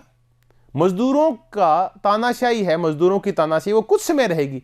पूंजीवाद समाप्त हो जाएगा क्योंकि मजदूर पूंजीपतियों को मार देंगे और खुद कब्जा कर लेंगे सरकार के ऊपर, तो वो आएगी मजदूरों की तानाशाही। लेकिन मजदूरों की तानाशाही भी लंबे समय तक नहीं रहेगी। एक दिन मजदूर क्या करेंगे, अंतिम पूंजीपति को भी साफ कर देंगे। तब समाज में एक वर्ग रह जाएगा, सिर्फ मजदूर वर्ग, या जिसको ये कह सकते हैं कि अब वर्ग विहीन समाज बन जाएगा। इसमें दो वर्ग नहीं होंगे, एक वो जो शोषण करता है, एक जिसका शोषण होता है। और जिस दिन वर्ग एक रह जाएगा उस दिन राज्य गायब हो जाएगा, क्योंकि राज्य को पैदा किया था एक वर्ग ने दूसरे वर्ग का शोषण करने के लिए। तो राज्य तभी तक रहता है जब वर्ग दो होते हैं। जॉर्ज सोरेल कहते हैं कि कब्जा जो हमें करना है, क्रांति जो हमें करनी है, वो सिर्फ औद्योगिक क्षेत्र में करनी है। मुख्य झगड़ा उत्पादन के साधनों को लेकर तो है, और जिस दिन उद्योगों के ऊपर कब्जा हो गया फिर राजनीति अपने आप ही संचालित होती रहेगी। तो ये उद्योगों पे कब्जा करने की बात करते हैं और राजनीतिक क्षेत्र में ये बात करते हैं अराजकतावाद की। अराजकतावाद का तात्पर्य है कि जहां राज्य नहीं होता उसको हम अराजकतावाद बोलते हैं। तो जॉर्ज सोरेल सीधी कार्रवाई की बात करते हैं और औद्योगिक क्षेत्र में तोड़फोड़ की बात करते हैं, लेकिन राजनीतिक क्षेत्र में अराजकतावादी है। बहुत आगे चल के तो कार्ल मार्क्स का भी जो साम्यवाद है वो अराजकतावाद ही बन जाता है। लेकिन क्रांति के जस्ट बाद राज्य समाप्त नहीं होता, बल्कि कार्ल मार्क्स कहते हैं कि एक बार थोड़े से समय के लिए, हालांकि वो समय निश्चित नहीं है, वो सर्वहारा का अधिनायकवाद आएगा। लेकिन ये कहते हैं कि क्रांति के जस्ट बाद राजनीतिक क्षेत्र में अराजकतावाद आएगा, राज्य को है उसको कोई योगदान उसका नहीं, अराजकतावाद लेकर पड़ेगा। तो हमने तीन रूप तो कर लिए समाजवाद के: सौपनलोकीय समाजवाद, संशोधनवादी या विकासवादी समाजवाद, और श्रम संघवादी समाजवाद। हमने सौपनलोकीय में सेंट साइमन, चार्ल्स फूरियर, कावेट और रॉबर्ट ओवन की चर्चा की। अब आप अगर याद करें तो हमने बर्नस्टाइन की चर्चा की संशोधनवाद के बारे में, और ये वो विचारक है जॉर्ज सोरेल जो श्रमसंघवादी हैं, जो फ्रांस के हैं। अब हम समाजवाद के कुछ और रूप भी देखते हैं।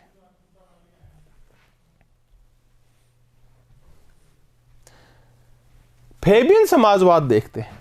एक क्वेश्चन पक्का आता है फेबियन समाजवाद के ऊपर। फेबियन समाजवाद, ब्रिटिश समाजवाद को हम फेबियन समाजवाद बोलते हैं। ये धीमे परिवर्तनों पे विश्वास रखते हैं। ये अंतः प्रवेश का तात्पर्य है कि आप ज्ञान को बढ़ाइए, मजदूरों के हित में आप न्यूज़पेपर निकालिए, लिटरेचर निकालिए, आप सम्मेलन कीजिए, सभाएं कीजिए और लोगों को समझाइए समानता के बारे में, समाजवाद के बारे में। तो आप देखेंगे कि एक दिन लोग समझ जाएंगे और आपको बिल्कुल भी क्रांति करने की आवश्यकता नहीं होगी, बल्कि लोकतांत्रिक पद्धति से भी समाजवाद आ सकता है। तो ब्रिटेन का जो समाजवाद लोकतांत्रिक समाजवाद है उसको हम फेबियन समाजवाद बोलते हैं। कार्ल मार्क्स का समाजवाद कहता है कि पूंजीवाद तभी समाप्त होगा जब क्रांति होगी, तो वो तो है क्रांतिकारी समाजवाद। और ये कहते हैं कि पूंजीवाद को समाप्त किया जा सकता है लोकतांत्रिक पद्धति से भी, क्योंकि अगर लोग समझदार हो जाएंगे, मजदूर समझदार हो जाएंगे, तो जब वोट पड़ेगा तो अपनी पार्टी को, मजदूर पार्टी को वोट देंगे, अपने दल को वोट देंगे। और जब वो सरकार बना लेगी, लोकतंत्र में उन्हीं की सरकार बनती है जिनकी संख्या ज्यादा होती है, तो मजदूर संख्या में ज्यादा है, सरकार उनकी बनेगी। जब सरकार उनकी बनेगी तो जो नियम और कायदे बनाए जाएंगे वो पूंजीपतियों के तो खिलाफ बनाए जाएंगे और मजदूरों के समर्थन में बनाए जाएंगे। तब अपने आप समापन हो जाएगा पूंजीवाद का। तो ये लोकतांत्रिक पद्धति के हिमायती हैं, ये कल्याणकारी राज्य के हिमायती हैं। और इन्हीं फेबियनवादियों के दर्शन के ऊपर और सहयोग से बाद में एक पार्टी बनी थी जिसके लिए हम कहते हैं कि मजदूरों का पूरे संसार में ये पहला राजनीतिक दल था, लेबर पार्टी। आज देखिए ब्रिटेन में दो ही पार्टियां मुख्य है, एक है कंजर्वेटिव पार्टी अनुदार दल और दूसरा है मजदूर दल। आखिर वर्तमान में जो राज है वहां कंजर्वेटिव पार्टी का है, वर्तमान प्रधानमंत्री है वो कंजर्वेटिव पार्टी के हैं, लेकिन मजदूर दल भी वहां खूब हावी है। तो ये मजदूर दल की स्थापना इन्हीं फेबियनवादियों के सहयोग से हुई थी। ये फेबियनवाद क्या है, इसका नाम कैसे रखा गया, ये फेबियन कंकेटेटर कौन था, इन सब की चर्चा हम तब करेंगे जब हम समाजवाद एक आइडियोलॉजी के रूप में करेंगे। आज हम सिर्फ कुछ संप्रदाय, कुछ अवधारणाएं, कुछ विचारधाराएं, उनके विचार को याद करने के लिए इस कक्षा का आयोजन किया। आज तो थिंकर्स कौन है, देखिए फेबियनवाद के जो संस्थापक है ये दंपति है दोनों, सिडनी वेव और ब्रिटिश वेव। इन दोनों ने इस फेबियन सोसाइटी की स्थापना की थी फेबियन 1884 में लंदन में। और फिर इसी फेबियन सोसाइटी ने फेबियन समाजवाद के कंसेप्ट को आगे बढ़ाया। और ये उन लोगों का आंदोलन था जो आमतौर पे प्रोफेसर्स थे या बड़े लेखक थे, यानी विद्वान लोगों का आंदोलन था। ये लॉस्की भी इससे जुड़े हुए थे। जॉर्ज बर्नार्ड शॉ जिनके बारे में हम कहते हैं कि ये बहुत बड़े नॉवलिस्ट हैं, उपन्यासकार हैं ब्रिटिश, वो इससे जुड़े हुए थे। अपने यहाँ स्वतंत्रता संग्राम में हम नाम सुनते हैं एनी बेसेंट की, वो भी जुड़ी हुई थी। और इसी से जुड़े हुए थे ग्राहम वालास। तो ये सब वो विचारक हैं जिनको हम कहते हैं कि ये फेबियन समाजवादी है। तो फेबियन समाजवाद अगर हम एक शब्द में करना चाहें तो लोकतांत्रिक समाजवाद है, और ये उसके विचारक हैं। तो आप समर्थक अगर आज याद कर पाए वो भी पर्याप्त है, सिडनी वेव और ब्रिटिश वेव। बाकी विचारकों के बारे में हमें बार बार पढ़ने को मिलता है। ग्राहम वालास को तब पढ़ते हैं जब ह्यूमन नेचर ऑफ पॉलिटिक्स इनकी बुक पढ़ते हैं और व्यवहारवाद के बारे में पढ़ते हैं। जब हम समानता की चर्चा करते हैं तो लॉस्की को पढ़ते हैं। भारत के स्वतंत्रता संग्राम की चर्चा करते हैं तो एनी बेसेंट को पढ़ते हैं। तो ये विचारक बार बार दोहराए जाते हैं, तो धीरे धीरे आपके ये याद हो जाएंगे 2, 4, 5, 7 दिन में। अब हम आगे बढ़ते हैं और ब्रिटेन को एक बार छोड़ते हैं और कुछ और नई जगहों के ऊपर चलते हैं। लोकतांत्रिक समाजवाद फेबियनवाद से हम आगे चलते हैं। खैर मैंने ये कह तो दिया कि चलो ब्रिटेन छोड़ते हैं, नहीं, ब्रिटेन एक बार वापस लौटते हैं और हम चर्चा कर रहे हैं श्रेणी समाजवाद, गिल्ड सोशलिज्म की।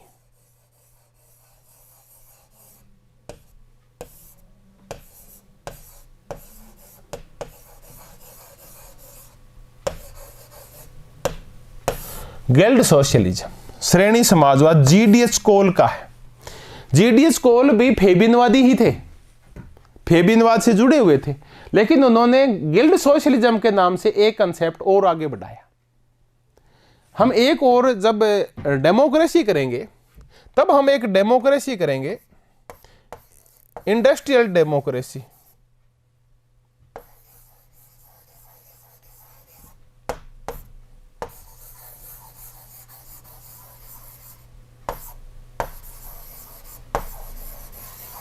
तब हम चर्चा करेंगे फिर जीडीएच कोल की कि औद्योगिक लोकतंत्र क्या है और जीडीएच कोल का उसमें योगदान क्या था। आज तो हम इनका सिर्फ श्रेणी समाजवाद, गिल्ड सोशलिज्म कर रहे हैं।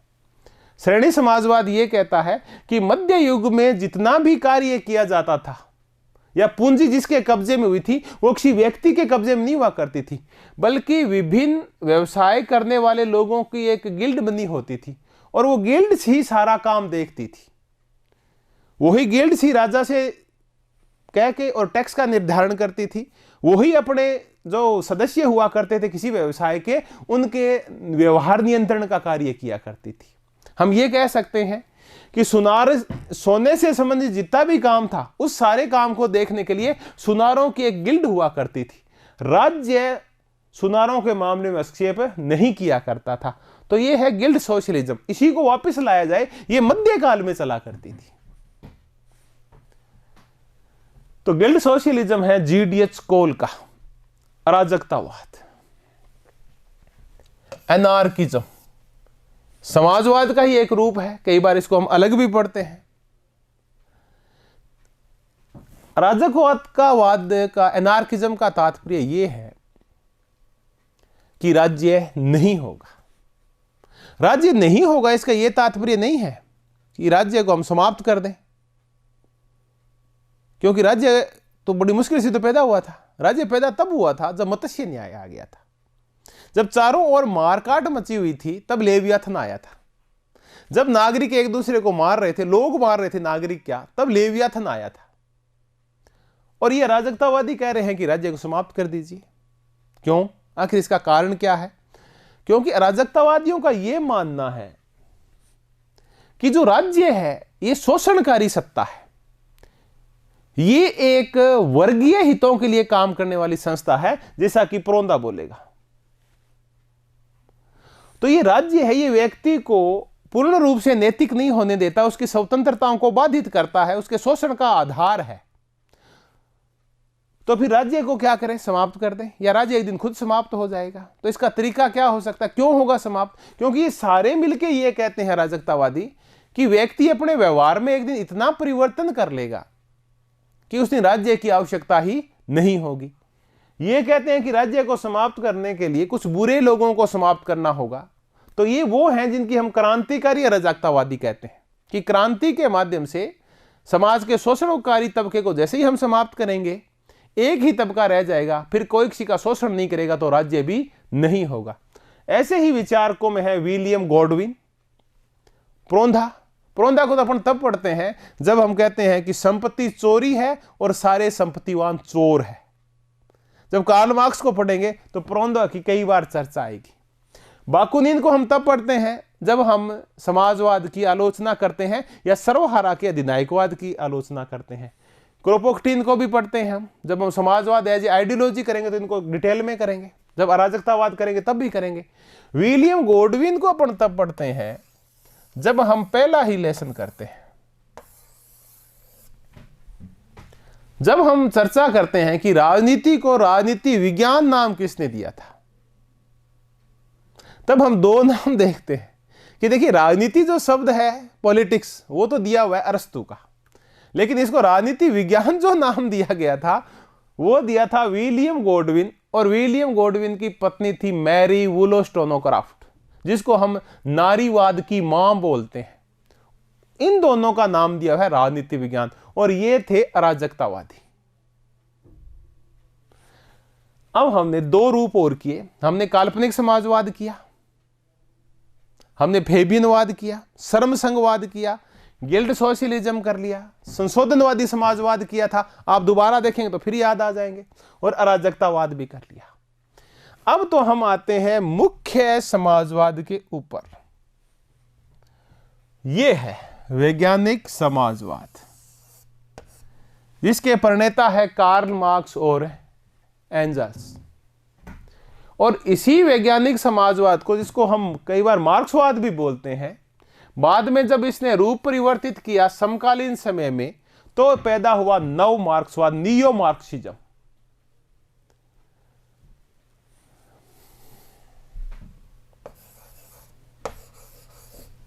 Neo Marxism. अब नियो मार्क्सिज्म के हम दोनों रूप कर लेंगे, क्योंकि यहां से क्वेश्चन पक्का आता है। आलोचनात्मक नव मार्क्सवाद तो अपने को अच्छी तरह से करना ही होगा, क्योंकि हेबरमास के रूप में एक विचारक है अपने पास। और संरचनावादी मार्क्सवाद सिर्फ चर्चा भर करेंगे। इन फ्यूचर जब आएगी चर्चा मार्क्सवाद की, तब कार्ल मार्क्स की चर्चा करेंगे तब भी, और एज ए आइडियोलॉजी जब हम समाजवाद और साम्यवाद और मार्क्सवाद को करेंगे तब भी इनकी चर्चा करेंगे। तब हम अंतर भी समझेंगे, समाजवाद क्या है, साम्यवाद क्या है, मार्क्सवाद क्या है, क्या ये तीनों एक ही है या तीनों अलग अलग है। ये तो आगे डिटेल स्टडी है। आज अपना एक ही उद्देश्य है, कुछ विचारकों के नाम याद करना, जो किस संप्रदाय के हैं, किस विचारधारा के हैं, या किस अवधारणा से संबंध रखते हैं। तो आलोचनात्मक नव मार्क्सवाद भी अभी देखेंगे अपन, और संरचनात्मक नव मार्क्सवाद। संरचनावादी मार्क्सवादी के रूप में हमारे एक विचारक था, लेकिन अभी अपने सिलेबस से हट चुका है, लुई अल्थ्यूजर। खैर, उनकी आज चर्चा जरूर कर लेंगे, सिलेबस में नहीं है तो क्या हो गया। तो हम अभी वैज्ञानिक समाजवाद को करने वाले हैं और नव मार्क्सवाद को करने वाले हैं। वैज्ञानिक समाजवादी, इनकी थीम देखते हैं, ये क्या कहते हैं। ये कहते हैं कि प्रत्येक व्यक्ति को शोषण से मुक्ति दिलानी है, क्योंकि समाज में दो वर्ग हैं और शुरुआत से ऐसे ही इतिहास आगे बढ़ा है। एक वर्ग दूसरे वर्ग का शोषण करता आया, दूसरे वर्ग ने विरोध जारी रखा और समाज आगे बढ़ता रहा। तो इस शोषण से छुटकारा पाना है, आर्थिक समानता लेके आनी है। वर्ग संघर्ष इनकी मुख्य थीम है कि समाजवाद तभी आएगा, साम्यवाद तभी आएगा जब दो वर्गों में संघर्ष होगा, और इसी इतिहास भी तभी आगे बढ़ता है जब दो वर्गों में संघर्ष होता है। ये कहते हैं कि जब पूंजीवाद समाप्त हो जाएगा, मजदूर क्रांति हो जाएगी, तब सर्वहारा का अधिनायकवाद आएगा, प्रोलेटरिएट की डिक्टेटरशिप आएगी, और उसके बाद एक दिन अंतिम पूंजीपति को मार के वर्ग विहीन राज्य बन जाएगा। यानी राज्य वर्ग विहीन होगा, और एक दिन राज्य वर्ग विहीन क्यों होगा, एक दिन तो होगा क्या कि पूरी व्यवस्था ही राज्य विहीन हो जाएगी। तो जिस दिन आएगा साम्यवाद, उस दिन न तो राज्य होगा न ही वर्ग होगा। तो साम्यवाद एक ऐसी अवस्था होगी जो राज्य विहीन भी होगी और वर्ग विहीन भी होगी। तो राज्य विहीन और वर्ग विहीन समाज, इनकी अंतिम स्टेज है वैज्ञानिक समाजवाद की। तो शोषण मुक्ति और आर्थिक समानता और वर्ग विहीन, शोषण विहीन, राज्य विहीन समाज बनाना उद्देश्य है वैज्ञानिक समाजवादियों का। कौन कौन से विचारक हैं, तो ये तो प्रणेता है इसके, कार्ल मार्क्स और एंगल्स। लेनिन जो कि रूस का था, और 1917 में रूस में जो मार्क्सवादी क्रांति हुई, जिसका सही नाम है बोल्शेविक क्रांति, बोल्शेविक रेवोल्यूशन, उसका प्रणेता यही था, लेनिन था उसका लीडर। लेनिन के बाद स्टालिन आया। 1949 में जो चीन की साम्यवादी या क्रांति हुई, उसका नेतृत्व था माओ त्से तुंग के पास। तो माओ त्से तुंग अपने यहां एज ए थिंकर हमें पढ़ना होगा, कार्ल मार्क्स भी हम एज ए विचारक पढ़ेंगे। और ऐसी एक महिला और थी जिसका नाम था रोजा लग्जमबर्ग। इनके बारे में भी कई बार क्वेश्चन इस संदर्भ में पूछ लिया जाता है, जब हम एज ए आइडियोलॉजी, जब हम समाजवाद और साम्यवाद को करते हैं तब। तो हमने वैज्ञानिक समाजवाद की चर्चा की, और इन सब की चर्चा की, कार्ल मार्क्स की, एंजल्स की, लेनिन की, स्टालिन की, माओ त्से तुंग की, रोजा लग्जमबर्ग की, ट्राटस्की की, 20 विचारक और हैं। मुख्य ये विचारक है, इसलिए इतना ही लिखा है। जब डिटेल स्टडी करेंगे, अपनी कक्षाएं आगे बढ़ेगी, तो 20 विचारक और लगाएंगे। ये वो विचारक हैं जो शुरुआत में मार्क्सवाद से जुड़े हुए थे। बाद में मार्क्सवाद ने अपना रूप परिवर्तित किया, तो इन सब मार्क्सवादियों को कहा जाने लगा शास्त्रीय मार्क्सवादी, यानी इनका संबंध है शास्त्रीय यानी क्लासिकल मार्क्सवाद से। और ये नाम तब रखा क्योंकि एक नया मार्क्सवाद आ गया था, तब इनको क्लासिकल नाम दे दिया गया। तो हमारी आगामी चर्चा है हमारी वो नियो मार्क्सिस्ट के, नव मार्क्सवाद, नियो मार्क्सिज्म के ऊपर है।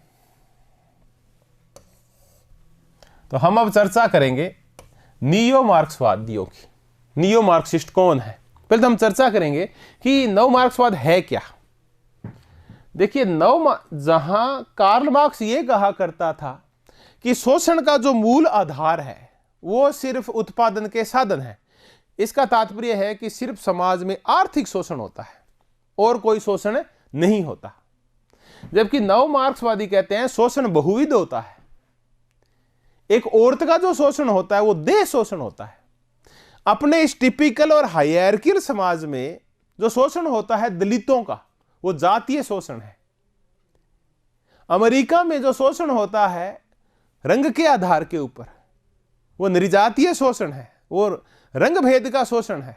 तो क्या शोषण सिर्फ आर्थिक है क्या? नहीं, लैंगिक शोषण भी होता है, निर्जातीय शोषण भी होता है, जातीय शोषण भी होता है। और अगर किसी देश में धार्मिक जो अल्पसंख्यक है उनको मारा जाता है तो उनको धार्मिक शोषण है। तो क्यों हम ये कहें कि शोषण सिर्फ आर्थिक ही होता है? ये कहता है शोषण बहुत प्रकार का होता है। दूसरा, आर्थिक निर्धारणवाद का विरोध। जब हम कार्ल मार्क्स को पढ़ते हैं यानी क्लासिकल मार्क्सिज्म को पढ़ते हैं तो हर चीज के मूल में अर्थ है। हर चीज का जो निर्धारण है वो उत्पादन के साधनों के ऊपर कब्जे के द्वारा होता है। भौतिक संसाधन ही महत्वपूर्ण है, शोषण भी उनसे होता है, क्रांति भी उनके लिए करनी है और समाज का नया रूप भी उन्हीं के माध्यम से आएगा। तो पूरा जो हम मार्क्सवाद पढ़ते हैं वो चारों दिशाओं में उस मार्क्सवाद को किसने घेर रखा है? आर्थिक तत्वों ने घेर रखा है पूरे मार्क्सवाद को। और ये इसका विरोध करते हैं। ये कहते हैं कि समाज में परिवर्तन के लिए आवश्यक नहीं है कि भौतिक संसाधनों पे कब्जे को ही बदला जाए।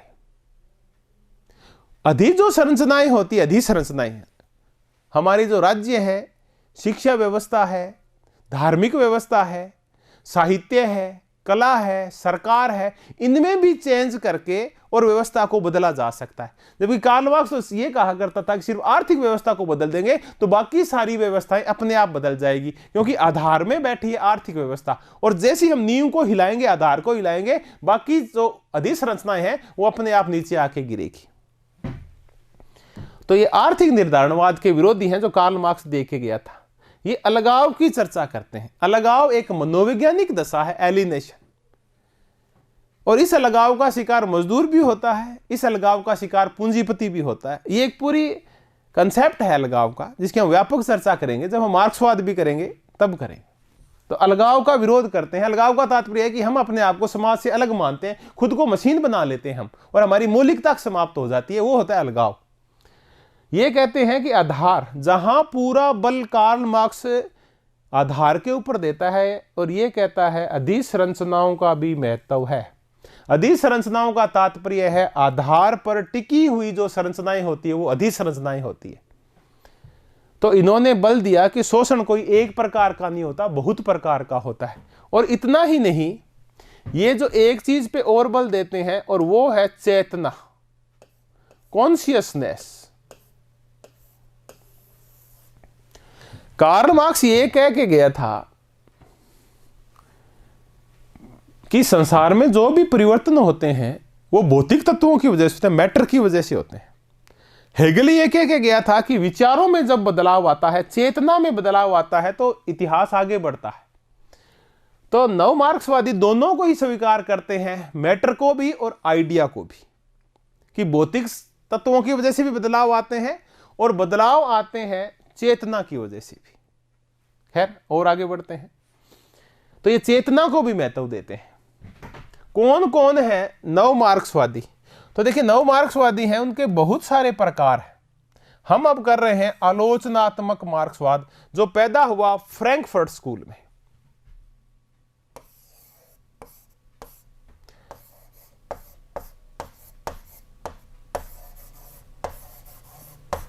जो पैदा हुआ फ्रैंकफर्ट स्कूल में। देखिए, फ्रैंकफर्ट स्कूल है, ये जर्मनी में है।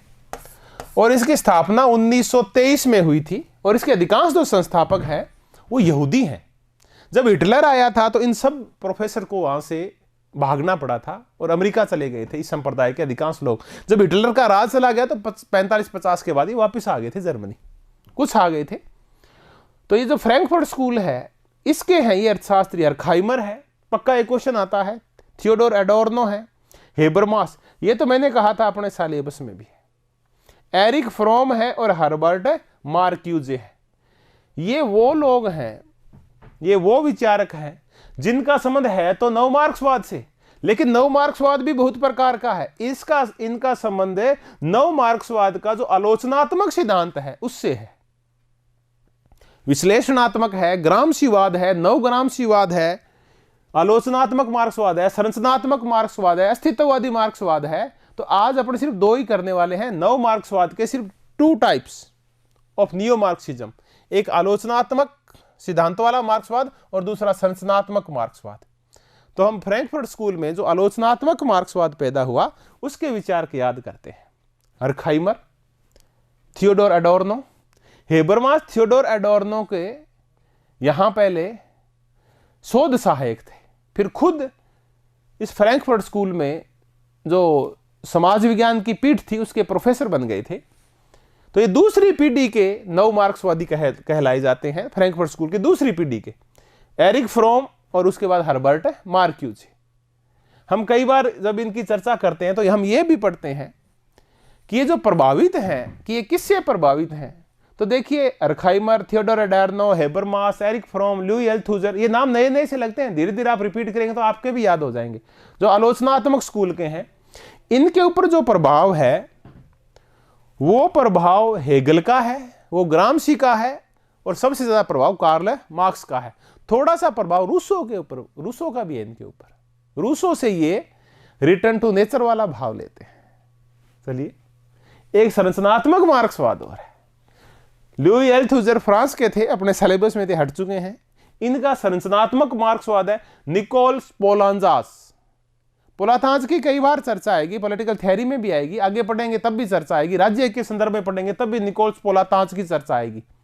और जब हम मार्क्सवादी स्टेट पढ़ेंगे और उसमें हम सब संरचनात्मक मार्क्सवाद, और हम जब पढ़ेंगे उपकरणात्मक मार्क्सवाद, या हम पढ़ेंगे राज्य का संरचनात्मक सिद्धांत और राज्य का उपकरणवादी सिद्धांत, तब चर्चा आएगी निकोल्स पोलांजा की और तब चर्चा आएगी रोल्फ मिलीबैंड की, तब हम इसकी फिर चर्चा कर लेंगे। तो हमने संरचनात्मक मार्क्सवाद की चर्चा की, लुई अल्थुजर और निकोल्स पोलांतास। अब हमारे मार्क्सवाद के सारे रूप कंप्लीट हो गए हैं, एकदम से याद नहीं होंगे, आप बैक जाइए, लिखिए और जो आपको नोट्स मिलेंगे उनको पढ़िए, ये आपके 2-3 दिन में याद हो जाएंगे सारे।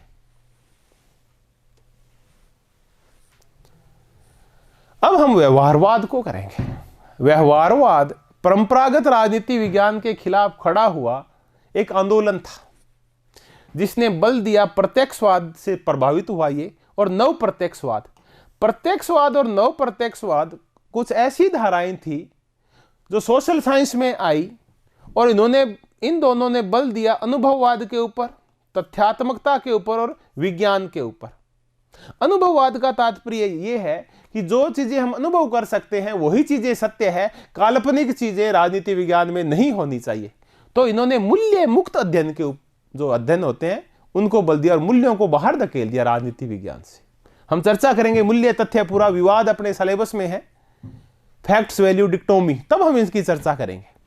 तो मैंने कहा कि ये प्रत्यक्षवाद से प्रभावित है और तार्किक प्रत्यक्षवाद या नव प्रत्यक्षवाद से प्रभावित एक धारा जो राजनीति विज्ञान में आई वो था व्यवहारवाद। और ये पैदा हुआ अमेरिका का जो शिकागो स्कूल था। यहां स्कूल का तात्पर्य होता है, संप्रदाय का तात्पर्य होता है विचारकों का एक समूह जो एक जैसा विचार रखता है और किसी अवधारणा को आगे बढ़ाता है, तो उसको हम स्कूल या संप्रदाय बोलते हैं। तो है तो ये विश्वविद्यालय जिसमें अधिकांश उस विश्वविद्यालय में काम किया करते थे, पर जरूरी नहीं कि सारे उस विश्वविद्यालय के प्रोफेसर हो, ये कुछ और विश्वविद्यालयों में भी काम करते थे, लेकिन इन सब की अध्ययन की पद्धति एक ही थी। ऐसे ही व्यवहारवादियों में चार्ल्स मेरियम के लिए हम ये कहते हैं कि ये है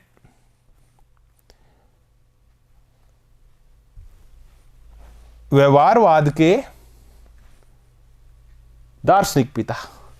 डेविड ईस्टन है व्यवहारवाद के पिता। डेविड ईस्टन न केवल व्यवहारवाद के पिता हैं बल्कि ये पिता हैं उत्तर व्यवहारवाद के भी। लॉसवेल को, Catlin, Robert Dahl, Almond, David Truman, Coleman, Powell, Schuman, इन सब को हम तब पढ़ते हैं जब हम क्या पढ़ते हैं, व्यवहारवाद पढ़ते हैं। गॉस्नेल भी पढ़ते हैं, जो बहुत बड़ा जिसने काम किया था चुनावों के ऊपर, चुनाव प्रणाली के ऊपर, मतदान व्यवहार पे जिसने काम किया था, गॉस्नेल। तो ये वो विचारक हैं जो व्यवहारवादी हैं, जिनको हम आमतौर पे कई बार आधुनिक विचारक भी कह देते हैं।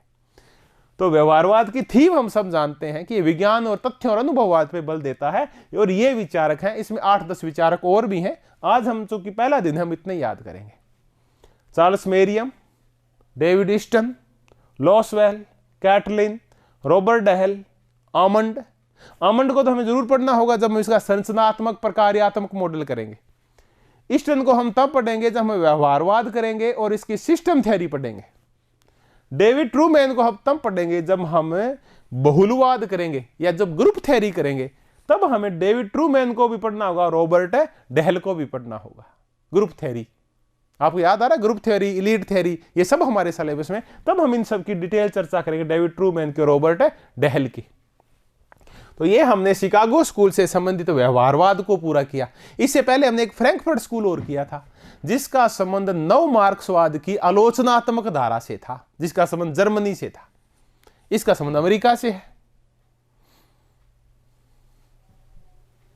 नव परंपरावाद, जब व्यवहारवादी विज्ञान पे बल दे रहे थे, जब व्यवहारवादी तथ्यों पे बल दे रहे थे, जब व्यवहारवादी बल दे रहे थे मूल्य बहिष्करण के ऊपर, तब उन मूल्यों को बचाने का काम कर रहे थे नव परंपरावादी। न्यू ट्रेडिशनल वाले थे, वो इसको बचा रहे थे। इनके ऊपर जरूर क्वेश्चन आता है, 2 क्वेश्चन पूछे जाते हैं इनके ऊपर,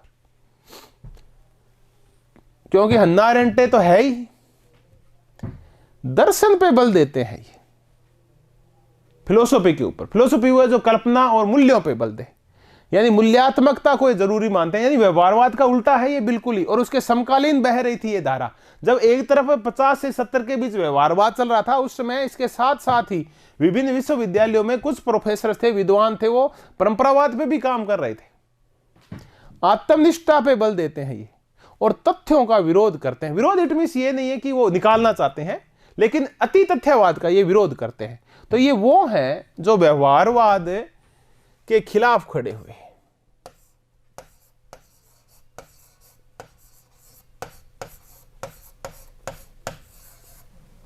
व्यवहारवाद के विरोध में खड़े हुए। ऐसे थिंकर्स में माइकल ओक्सफोर्ड, जो कि ब्रिटेन के हैं और लंदन स्कूल ऑफ इकोनॉमिक्स के प्रिंसिपल रह चुके हैं। द ह्यूमन कंडक्ट इनकी बड़ी फेमस बुक है, और रैशनलिज्म इन पॉलिटिक्स, हम खूब चर्चाएं करेंगे इनकी पुस्तकों के भी। रैशनलिज्म इन पॉलिटिक्स, ये भी इनकी फेमस बुक है। लियो straws, the history of political philosophy, ये इनकी प्रसिद्ध पुस्तक है। व्हाट इज पॉलिटिकल थ्योरी, इनका लेख है। इनकी भी डिटेल स्टडी होती है। हन्ना आरेंट, खूब चर्चा होगी। ओएगलिन और जुवेनल। देखिए यहां से 2 क्वेश्चन आते हैं। तो आज हम सिर्फ नव परंपरावादियों के नाम याद कर रहे हैं। Michael Oakeshott, Leo Strauss, Hannah Arendt, Voegelin और जुवेनल। धीरे धीरे आपके ये सारे नाम याद हो जाएंगे। अब हम कुछ समकालीन उन अवधारणाओं को कर रहे हैं जो अपने सिलेबस में है, लेकिन जिनके बारे में अपने कम पढ़ा है आज तक। ऐसी ही एक अवधारणा बहुसंस्कृतिवाद है।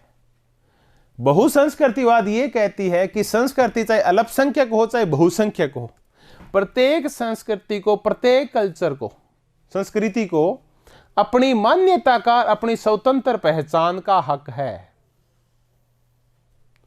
प्रत्येक को हक है कि उसके अधिकारों की रक्षा की जाए, उसकी जो परंपराएं हैं, रूढ़ियां हैं, उनकी जो जीवन शैली है, उसकी रक्षा की जाए, उनके अधिकारों की रक्षा की जाए।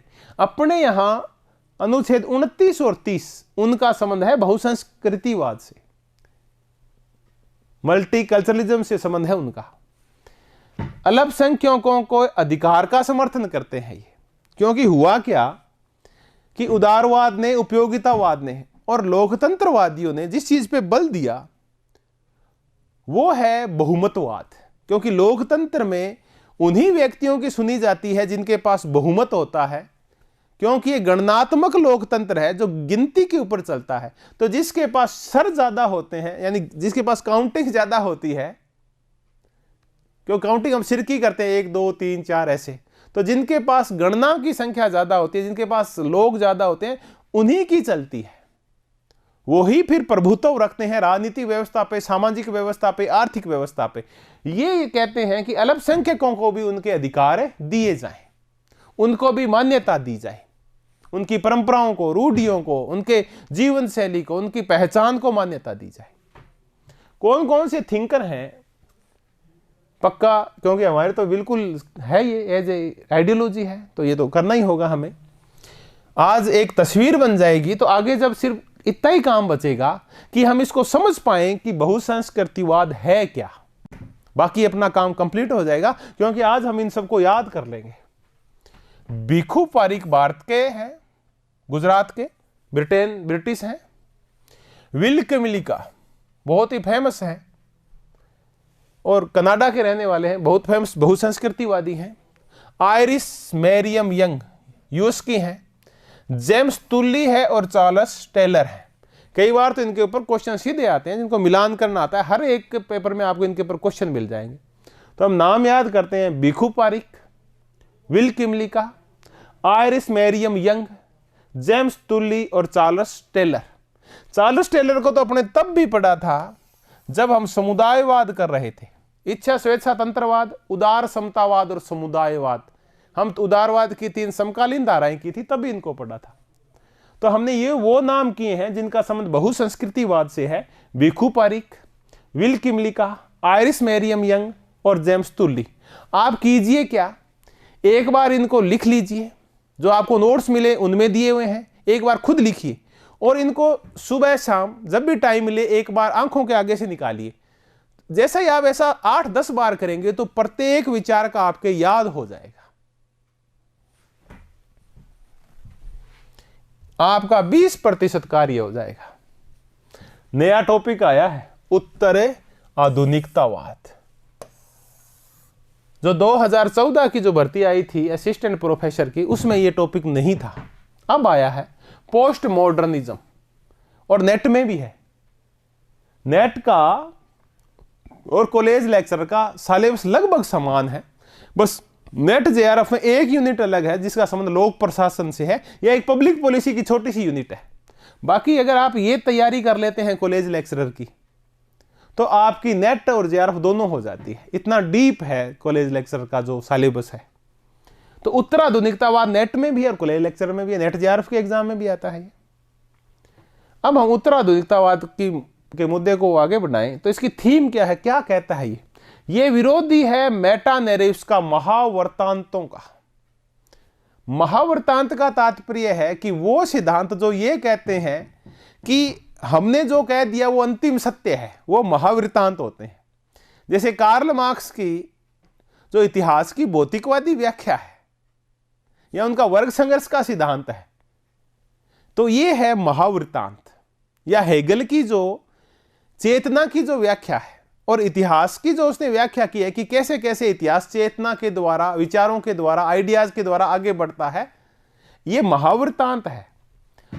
जो कहते हैं कि हमने जो कह दिया वो सत्य है, सत्य निरपेक्ष होता है, ज्ञान है, इसकी प्राप्ति की जा सकती है और कुछ स्टैंडर्ड डिसाइड किए जा सकते हैं कि ज्ञान ये है। लेकिन ये कहता है कि ऐसा कुछ नहीं होता, सत्य निरपेक्ष नहीं होता बल्कि सत्य सापेक्ष होता है। हो सकता है आज जो हमें सत्य नजर आ रहा हो वो कल या परसों तक जाते जाते असत्य घोषित हो जाए। तो सत्य ये कहते हैं कभी भी निरपेक्ष नहीं होता बल्कि सत्य सापेक्ष होता है। सापेक्ष और निरपेक्षता की चर्चा हम नेक्स्ट क्लास में करेंगे इस मुद्दे के ऊपर, जब दो हमारे पास शब्दावली होगी, एक सापेक्षता और एक निरपेक्षता। यह सार्वभौमिकता का विरोध करता है। कि मानव संचालन, समाज संचालन और राजनीति संचालन का कोई भी नियम सार्वभौमिक नहीं हो सकता। जैसे हम व्यवहारवादियों को पढ़ते हैं तो डेविड ईस्टन ये कहता है कि मेरा जो व्यवस्था सिद्धांत है ये प्रत्येक व्यवस्था में सार्वभौमिक रूप से लागू हो सकता है। ये ऐसी चीजों का विरोध करते हैं, ये कहते हैं कि कोई भी नियम, कोई भी सत्य वो सार्वभौमिक नहीं होता, वो काल सापेक्ष होता है, वो समय सापेक्ष होता है, वो समाज सापेक्ष होता है, वो समय सापेक्ष होता है, वो व्यक्ति सापेक्ष होता है। तो कोई भी चीज अंतिम सत्य नहीं होती। इसीलिए महावर्तांतों का विरोध करते हैं और इसीलिए कहते हैं कि हर चीज का विखंडन करो। डेरिडे का तो फेमस थ्योरी है विखंडन। विखंडन का तात्पर्य है कि आप किसी को भी अंतिम सत्य मत मानिए और हर जो स्थापित चीज है उसका विरोध कीजिए। यह है विखंडन। तो विखंडन हम तब करेंगे जब हम उत्तर आधुनिकतावाद करेंगे डिटेल में। ये इसके विचारक हैं, क्योंकि अधिकांश इनमें से फ्रेंच हैं तो नाम करना थोड़ा सा मुश्किल होता है। दो सवाल आते हैं आमतौर पे मिशेल फुकोल्ट के ऊपर। कई बार फुको बोलते हैं, कई फुकोल्ट भी बोलते थे। मिशेल फुको, जेम्स डेरिडा, लियोटार्ड, बोद्रिलार्ड और जेमेसन, ये 5 बड़े विचारक हैं। अधिकांश तो इनके ऊपर मिलान करने वाले क्वेश्चन आते हैं, कई बार बुक्स भी आ जाती है, कई बार इनके कंसेप्ट्स भी आ जाएंगे। तो हम जब उत्तराधुनिकतावाद करेंगे तब हम इसकी डिटेल स्टडी करेंगे और हम देखेंगे इसकी विशेषताएं क्या है। अभी तो हमने 3-4 ही सिर्फ समझने की कोशिश की है कि ये मेगा नैरेटिव्स का विरोधी है, बस इतना ही किया हमने कि ये महावृतांतों का विरोधी है। और हमने 5 विचारक किए, मिशेल फुको किया, जैक्स देरिडा किया, लियोटार्ड किया, बोद्रिलार्ड किया और जेमेसन किया। कुछ 1-2 और निकल आएंगे जब उत्तराधुनिकतावाद करेंगे तब। तो आप इनको फिर लिख लीजिए, क्योंकि ये बिल्कुल नए हैं तो इनको 2-3 बार दोहराइए, आपके कल या परसों तक ये याद हो जाएंगे। तो उत्तराधुनिकतावाद के बाद कुछ नया देखते हैं, अनुदारवाद, कंजर्वेटिज्म, रूढ़िवाद भी बोलते हैं हम इसको। ये रूढ़िवाद कहते ही, और ये शब्द आपको जाना पहचाना सा लग सकता है, रूढ़िवाद।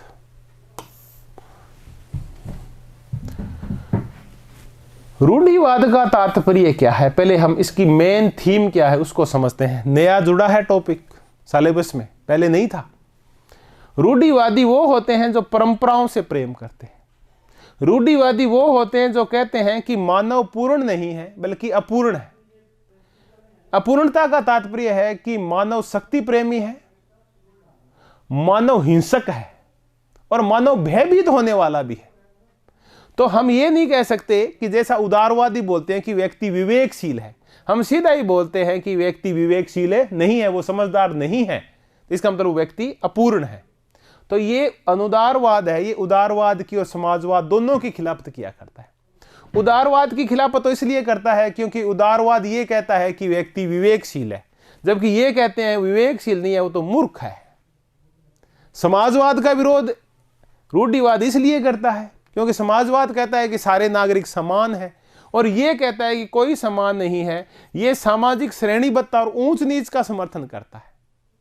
अगर आप हमारे समाज में भी देखना चाहें तो हमारे समाज में वो व्यक्ति जो जाति प्रथा का समर्थन करते हैं, और जाति प्रथा को नहीं, जातियों में जो ऊंच नीच की भावनाओं का समर्थन करते हैं, ये अगड़ी और पिछड़ी जातियों की और दलित जातियों का जो आपसी भेदभाव मानते हैं, जो छुआछूत करते हैं, ऐसे व्यक्तियों को हम रूढ़िवादी बोलते हैं। यानी ये सामाजिक श्रेणीबद्धता, सोशल हायरार्की में विश्वास करते हैं। निजी स्वामित्व, ये देखिए ये और बड़ी चीज है इनकी, निजी स्वामित्व। ये कहते हैं पूंजी के ऊपर स्वामित्व निजी होना चाहिए। इस मामले में उदारवादियों से मिलते हैं, बाकी नहीं मिलते किसी भी मामले में। जब संपत्ति के ऊपर स्वामित्व की बात आती है तो समाजवादी कहते हैं कि संपत्ति पूरे समाज की है, उदारवादी कहते हैं नहीं वो निजी है, और रूढ़िवादी भी कहते हैं कि नहीं संपत्ति पे स्वामित्व है, वो निजी होना चाहिए, प्राइवेट प्रॉपर्टी होनी चाहिए। और ये जीववाद के ऊपर विश्वास करते हैं। ऑर्गेनिज्म क्या है, जीववाद क्या है, छोटी सी 1 सेकंड की चर्चा है।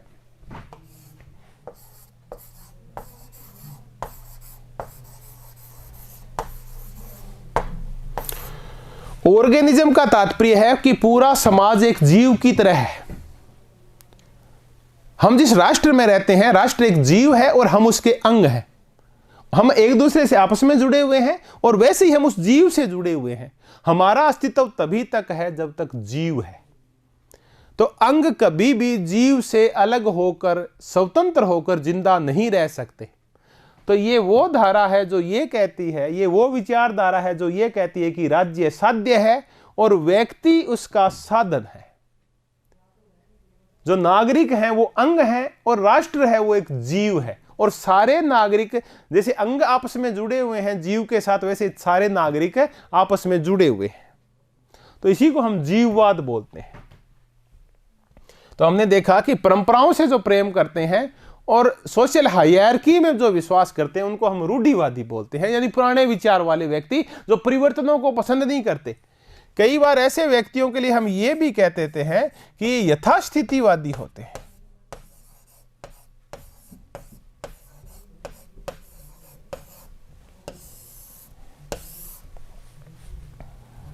स्टेटस क्वो, जो परिवर्तनों को पसंद नहीं करते। कौन कौन से थिंकर हैं? ज्यादा नहीं है। डेविड ह्यूम है, एडमंड बर्क है। इस एडमंड बर्क जो कि ब्रिटिश थे और ब्रिटिश कॉमन सभा के मेंबर भी रह चुके हैं, एमपी रह चुके हैं वहां की कॉमन सभा के, बहुत अच्छा बोलते थे ये। एडमंड बर्क के लिए हम कहते हैं कि ये फादर है मॉडर्न कंजर्वेटिज्म के, ये पिता हैं आधुनिक अनुदारवाद के। माइकल ऑक्सफोर्ड की थोड़ी देर पहले चर्चा की थी जब हम नव परंपरावाद कर रहे थे। मैंने कहा था कि ये प्रिंसिपल रह चुके हैं ब्रिटेन के लंदन स्कूल ऑफ इकोनॉमिक्स के। और इरविंग क्रिस्टल ये यूएस के हैं।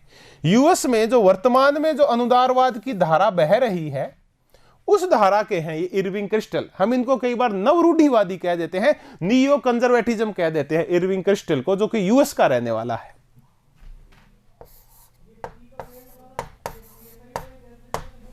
चलिए, तो हमने 4 विचारक किए हैं जो अनुदारवादी हैं। डेविड ह्यूम है, एडमंड बर्क है, माइकल ऑक्सफोर्ड है और इरविंग क्रिस्टल है। एक बार फिर आप इनको लिख लीजिएगा और फिर आपके याद हो जाएंगे। जब हम आगे अनुदारवाद एज ए आइडियोलॉजी करेंगे तब हम फिर बेंजामिन डिजराइली और बहुत सारे और विचारकों की भी चर्चा करेंगे, डैनियल बेल की भी चर्चा करेंगे। तो अभी हमने एक और विचारधारा और उसके विचारक पूरे किए, अनुदारवाद, रूढ़िवाद। आगे बढ़ते हैं।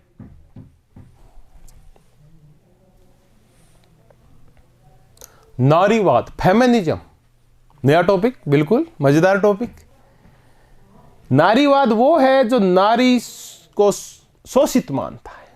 फेमिनिज्म, मैंने कहा था पिछली चर्चा चली थी, मैंने आपको एक विचारक बताया था फूरियर, जिसने ये शब्द पहली बार यूज किया था, चार्ल्स फूरियर।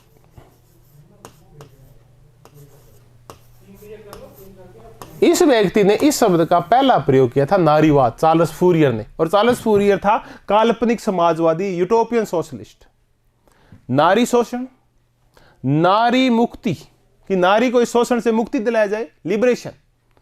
निजी की राजनीति, ये इनका बहुत बड़ा कंसेप्ट है, निजी की राजनीति, पॉलिटिक्स ऑफ प्राइवेट, नारीवादियों का। और विशेष करके जो रेडिकल फेमिनिज्म है, उग्र नारीवाद है, उनका है ये कंसेप्ट कि नारी का शोषण राजनीतिक रूप से ज्यादा नहीं होता जितना कि घरेलू शोषण होता है। घर के ऊपर जो जेंडर गैप रखा जाता है और नारियों को यह कह के कि तू नारी है, तू स्त्री है, तू बेटी है, सारे काम घर के उसके ऊपर थोप दिए जाते हैं और बाहर के सारे काम पुरुष करता है।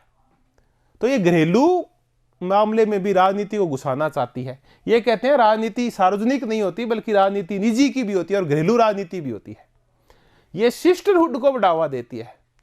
सिस्टरहुड का तात्पर्य है कुछ ऐसे भाव जिनमें महिलाएं आपस में मिलके रहती हैं, खुद की बस्तियां होती है।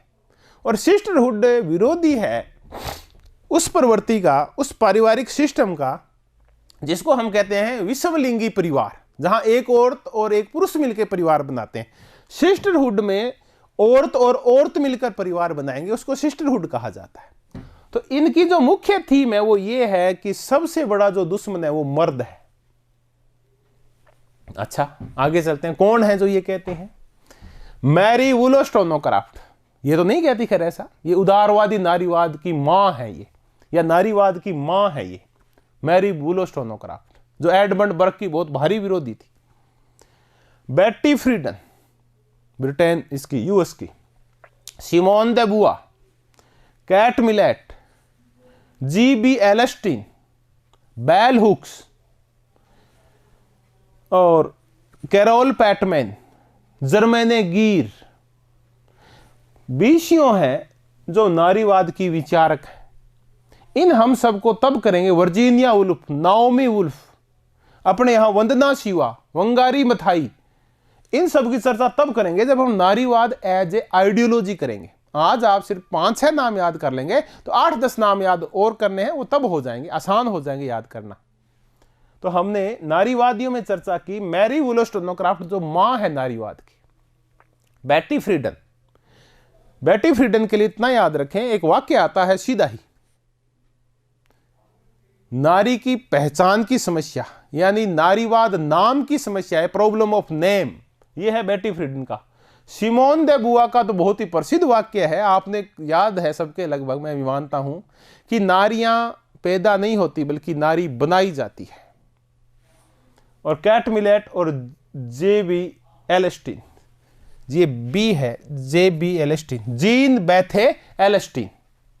तो हमने ये 5 नाम किए, मैरी वुलोस्टोनोक्राफ्ट, बेट्टी फ्रीडन, सिमोन दे बुआ जो फ्रांस की है, कैट मिलेट और जे.बी. एलेस्टीन। तो नारीवाद और नारीवादी कौन है, हमने इस मुद्दे पे चर्चा की। हम आगे बढ़ते हैं और देखते हैं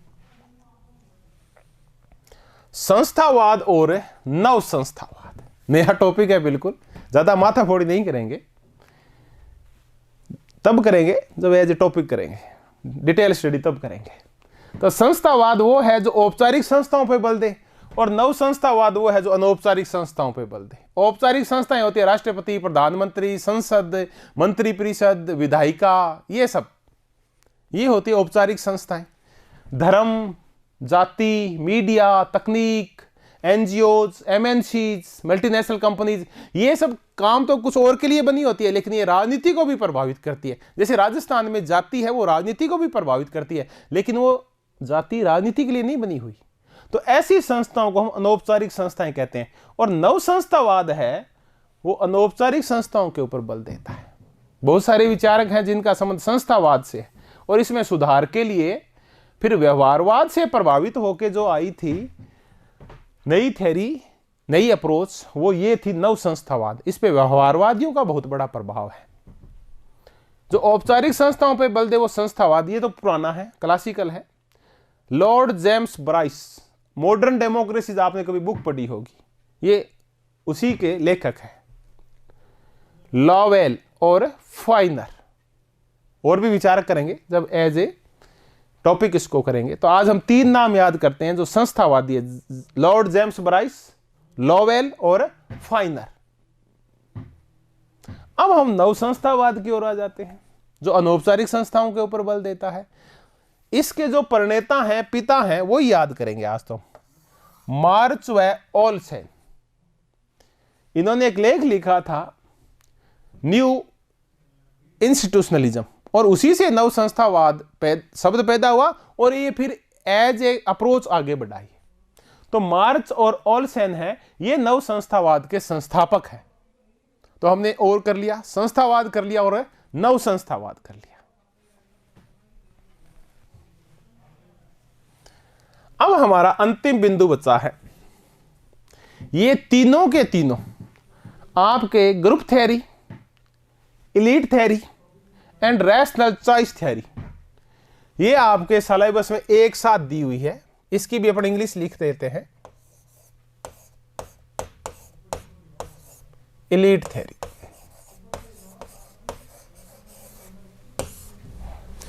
ग्रुप थ्योरी है आर्थर बेंटले की। आर्थर बेंटले को व्यवहारवाद पढ़ते हैं, तब भी पढ़ते हैं जब समूहों की चर्चा करता है, द प्रोसेस ऑफ गवर्नमेंट में। फिर ट्रूमैन इसकी उल्टी पुस्तक लिखता है, द गवर्नमेंटल प्रोसेस। तो ये दोनों तो हम बार बार पढ़ते हैं, आर्थर बेंटले और डेविड ट्रूमैन, ये हम समूह सिद्धांत में पढ़ते हैं। समूह सिद्धांत का तात्पर्य यह होता है कि राजनीति को जो प्रभावित करता है वो व्यक्ति नहीं करता, जैसा कि व्यक्तिवादी मानते हैं, बल्कि राजनीति को प्रभावित एक समूह करता है। अभी हमने जो दिल्ली का पूरा आंदोलन देख रहे हैं, क्या कोई एक किसान राजनीति को प्रभावित कर सकता है? क्या अकेला कोई एक किसान दिल्ली की सरकार को प्रभावित कर सकता है? क्या केंद्र सरकार को? नहीं कर सकता। राजनीति को प्रभावित करते हैं समूह। तब आर्थर बेंटले बोलते हैं कि राजनीति कुछ नहीं है, ये अंतर समूह संघर्ष है, इंटर ग्रुप कॉन्फ्लिक्ट्स हैं, जिसमें बहुत सारे समूह होते हैं, शिक्षकों के, मजदूरों के, व्यापारियों के, पूंजीपतियों के, किसानों के, भांति भांति का व्यवसाय करने वाले लोगों के, डॉक्टर्स के, और इनका आपस में टकराहट होती है, इनके हित एक दूसरे के विरोधी होते हैं और राजनीति आगे बढ़ती है। तो ये जो ग्रुप को केंद्रीय स्थान देते हैं राजनीति में, वो है ग्रुप थ्योरी वाले विचारक। आर्थर बेंटले है, डेविड ट्रूमैन है, रॉबर्ट डहेल है और लिंडब्लोम है। बहुत सारे और भी हैं जिनकी हम चर्चा आगे करेंगे जब हम समूह सिद्धांत को डिटेल में करेंगे। एलीट थ्योरी, अभिजन सिद्धांत, जहां समूह सिद्धांत वाले ये कह रहे हैं कि राजनीति में समूह महत्वपूर्ण होते हैं, वहीं एलीट थ्योरी वाले कहते हैं नहीं, राजनीति में महत्वपूर्ण होता है अभिजन। अभिजन वो होता है जिसके निर्णय सारे लोग मानते हैं। जैसे गांधी जी अपने यहां अभिजन थे, नेहरू जी अभिजन थे, आपके गांव में भी अभिजन पाए जाते हैं, आपकी कक्षा में अभिजन पाए जाते हैं। तो अभिजन अब आपका जो कक्षा में जिस बच्चे की बात सारे मानते हैं, वो उसको हम अभिजन बोलेंगे। ऐसे ही आप देखेंगे कि आपके महाविद्यालय में जब चले जाएंगे, कुछ एक शिक्षक या दो शिक्षक ऐसे होंगे जो सबका नेतृत्व करेंगे, तो आप उन नेतृत्व करने वाले लोगों को अभिजन बोलते हैं। और कभी भी लोकतंत्र है, ये जनता का शासन नहीं होता, बल्कि अभिजनों का शासन होता है। कुछ ही लोग हैं जो लोकतंत्र में बार बार निर्वाचित होकर आते रहते हैं और नेतृत्व करते रहते हैं। देखिए, राजस्थान की राजनीति को हम देखते हैं, गहलोत जी और वसुंधरा जी, ये दो एलीट्स हैं। 5 साल वो रैली और 5 साल वो रैली है। तो कहां है आम जनता का राज? तो ये लोकतंत्र का विरोध करते हैं। अभिजन सिद्धांतवादी कहते हैं कोई राज नहीं होता जनता का, राज होता है अभिजन का। जनता सिर्फ वोट देने के लिए होती है, उनका चयन करने के लिए अभिजनों का। और ये तो बिल्कुल विरोधी हैं लोकतंत्र के भी। पेरेटो, गितानो मोस्का, मिशेल्स, ये तीनों तो समाजशास्त्री हैं और यूरोप के हैं, और ये तीनों लोकतंत्र का तो समर्थन करते हैं, लेकिन ये अर्थशास्त्री हैं और आर्थिक उपागम है इनका। सुम्पीटर, सार्टरी, एंथनी डाउन्स, मैनहाइम भी है, रॉबर्ट डहेल भी है इनके साथ। लेकिन आज हम इतना याद करेंगे, ये है सोशियोलॉजी से जुड़े हुए और ये है इकोनॉमिक्स से जुड़े हुए। तो पेरेटो, गितानो मोस्का और मिशेल्स, ये अभिजन सिद्धांतवादी हैं जिनका संबंध सोशियोलॉजी से है, जो लोकतंत्र के विरोधी हैं। सुम्पीटर, सार्टरी और एंथनी डाउन्स, ये अर्थशास्त्र से संबंधित हैं और ये लोकतंत्र से तो का समर्थन करते हैं, लेकिन लोकतंत्र में ये मानते हैं कि लोकतंत्र वोट देने तक ही सीमित है, बाकी कार्य तो सारा अभिजन करते हैं। तो समूह सिद्धांत में Arthur Bentley, David Truman, Robert Dahl और लिंडब्लोम कह रहे हैं कि समूह महत्वपूर्ण है। Pareto, Mosca, Michels, Schumpeter, Sartori और एंथनी डाउन्स कह रहे हैं कि एलीट्स महत्वपूर्ण है। अब चलते हैं इसके ऊपर, रैशनल चॉइस थ्योरी वालों के ऊपर। ये कहते हैं न तो समूह महत्वपूर्ण है, न ही अभिजन महत्वपूर्ण है, महत्वपूर्ण है व्यक्ति। ये फिर वापस व्यक्ति के ऊपर आ जाते हैं। और व्यक्ति जो भी सारे कार्य करता है, वो क्या सोच के करता है? मुद्दा तो ये है कि व्यक्ति सारे कार्य करता है लागत और लाभ के बारे में सोच के। तार्किक चयन सिद्धांत, लागत और लाभ। आप जो भी वोट देते हैं, नेता जब भी चुनाव लड़ता है, नौकरशाह जब भी कोई गतिविधि करते हैं, कोई निर्णय करते हैं, तो लागत और लाभ का पहला ध्यान करते हैं कि खर्चा कितना आएगा और लाभ कितना होगा, और किसको? खुद को। तो तात्पर्य है कि व्यक्ति विवेकशील है और कुछ भी करने से पहले वो उस पे होने वाले खर्चे और उससे होने वाले लाभ के बारे में सोचता है। अब आप जब वोट देते हैं तो ये तार्किक चयनवादी हैं, जो रैशनल चॉइस थ्योरी वाले हैं, जिनका संबंध वर्जीनिया स्कूल से। वर्जीनिया एक यूएसए का विश्वविद्यालय है, वहां के हैं अधिकांश इनमें से, सारे नहीं, कुछ वहां से निकले हुई है तार्किक चयन सिद्धांत, रैशनल चॉइस थ्योरी, कि आप जब चॉइस करते हैं, किसी भी चीज को चुनते हैं, उस टाइम आप बिल्कुल रैशनल होते हैं, तार्किक रूप से निर्णय करते हैं, कभी भी भावुक होकर निर्णय नहीं करते। अपने यहां एक बहस चलती है कि भारतीय जब भी ना वोट देते हैं तो भावुकतापूर्ण तरीके से देते हैं। वो कभी तो हिंदूवाद की लहर में बह जाते हैं, कभी जातिवाद की लहर में बह जाते हैं। तार्किक चयन वाले कहते हैं बिल्कुल नहीं है, व्यक्ति वोट वहीं देता है जहां उसको फायदा होता है, बिल्कुल भी भावुक नहीं होता कोई भी वोटर। तो न वोटर भावुक होता है, न नेता भावुक होता है, और न ही नौकरशाह भावुक होता है। ये सारे जो भी कार्य करते हैं वो लाभ और लागत को देख के करते हैं कि खर्चा कितना होगा और फायदा कितना होगा। ऐसा कोई कार्य नहीं करते जिनमें इनको नुकसान होता हो। तो ऐसे ही विचारकों में है डंकन ब्लेक है, केनेथ एरो है, बुकानन है। बुकानन को तो इनकी एक बड़ी फेमस बुक है सहमतियों का इकट्ठा करना, कलेक्शन ऑफ कंसेंसस, उसके ऊपर नोबेल पुरस्कार तक मिल चुका है। ऑस्ट्रोम है और निस्केनन है। निस्केनन यूएसए के हैं जो नौकरशाही का आकार घटाने की बात करते हैं, जो नौकरशाही की खिलाफत करते हैं। तो Duncan Black, Kenneth Arrow, Buchanan, Ostrom और निस्केनन ये रैशनल चॉइस थ्योरी से संबंध रखते हैं। तो समूह सिद्धांत में समूह महत्वपूर्ण, अभियोजनों में जो आगे चलने वाले कुछ नेता वो महत्वपूर्ण, और तार्किक चयन में प्रत्येक व्यक्ति महत्वपूर्ण। आगे तो आज ये जो पूरी हमारी कक्षा थी, इसका उद्देश्य ये था कि आप के मन में कुछ एक तस्वीर स्पष्ट कर दी जाए कि कौन कौन सी आइडियोलॉजीज हैं, कौन कौन सी अवधारणाएं हैं जो मुख्यतः हमसे संबंधित है, और आपके दिमाग में एक तस्वीर बनानी थी कुछ विचारकों की। कोई तथ्य थोपना नहीं था इस कक्षा का उद्देश्य, कोई ज्ञान थोपना नहीं था। इसका उद्देश्य था आपकी नींव को पहले दिन से ही मजबूत कर देना। तो आपने आज जो भी देखा, जो भी सुना और जो भी पढ़ा, आप इसका रिवाइज कीजिए। इसको देखिए, ज्ञान कुछ भी नहीं है। मैं भी आपके पास खड़ा हूं, आपके सामने हूं, आपसे मुखातिब हूं, तो इस कारण क्योंकि मैंने सिर्फ दोहराव किया है बार बार। जब आप भी इन मुद्दों का दोहराव करेंगे तो आप भी उतने ही एक्सपर्ट हो जाएंगे जितना कोई और हो सकता है, जितना मैं हो सकता हूं। तो आप इन टॉपिक्स को दोहराइए, एक दो बार इस वीडियो को देखिए। ये सारे आपके थिंकर्स और ये सारी अवधारणाएं और इनसे संबंधित इनकी जो मेन थीम थी वो आपके याद हो जाएगी।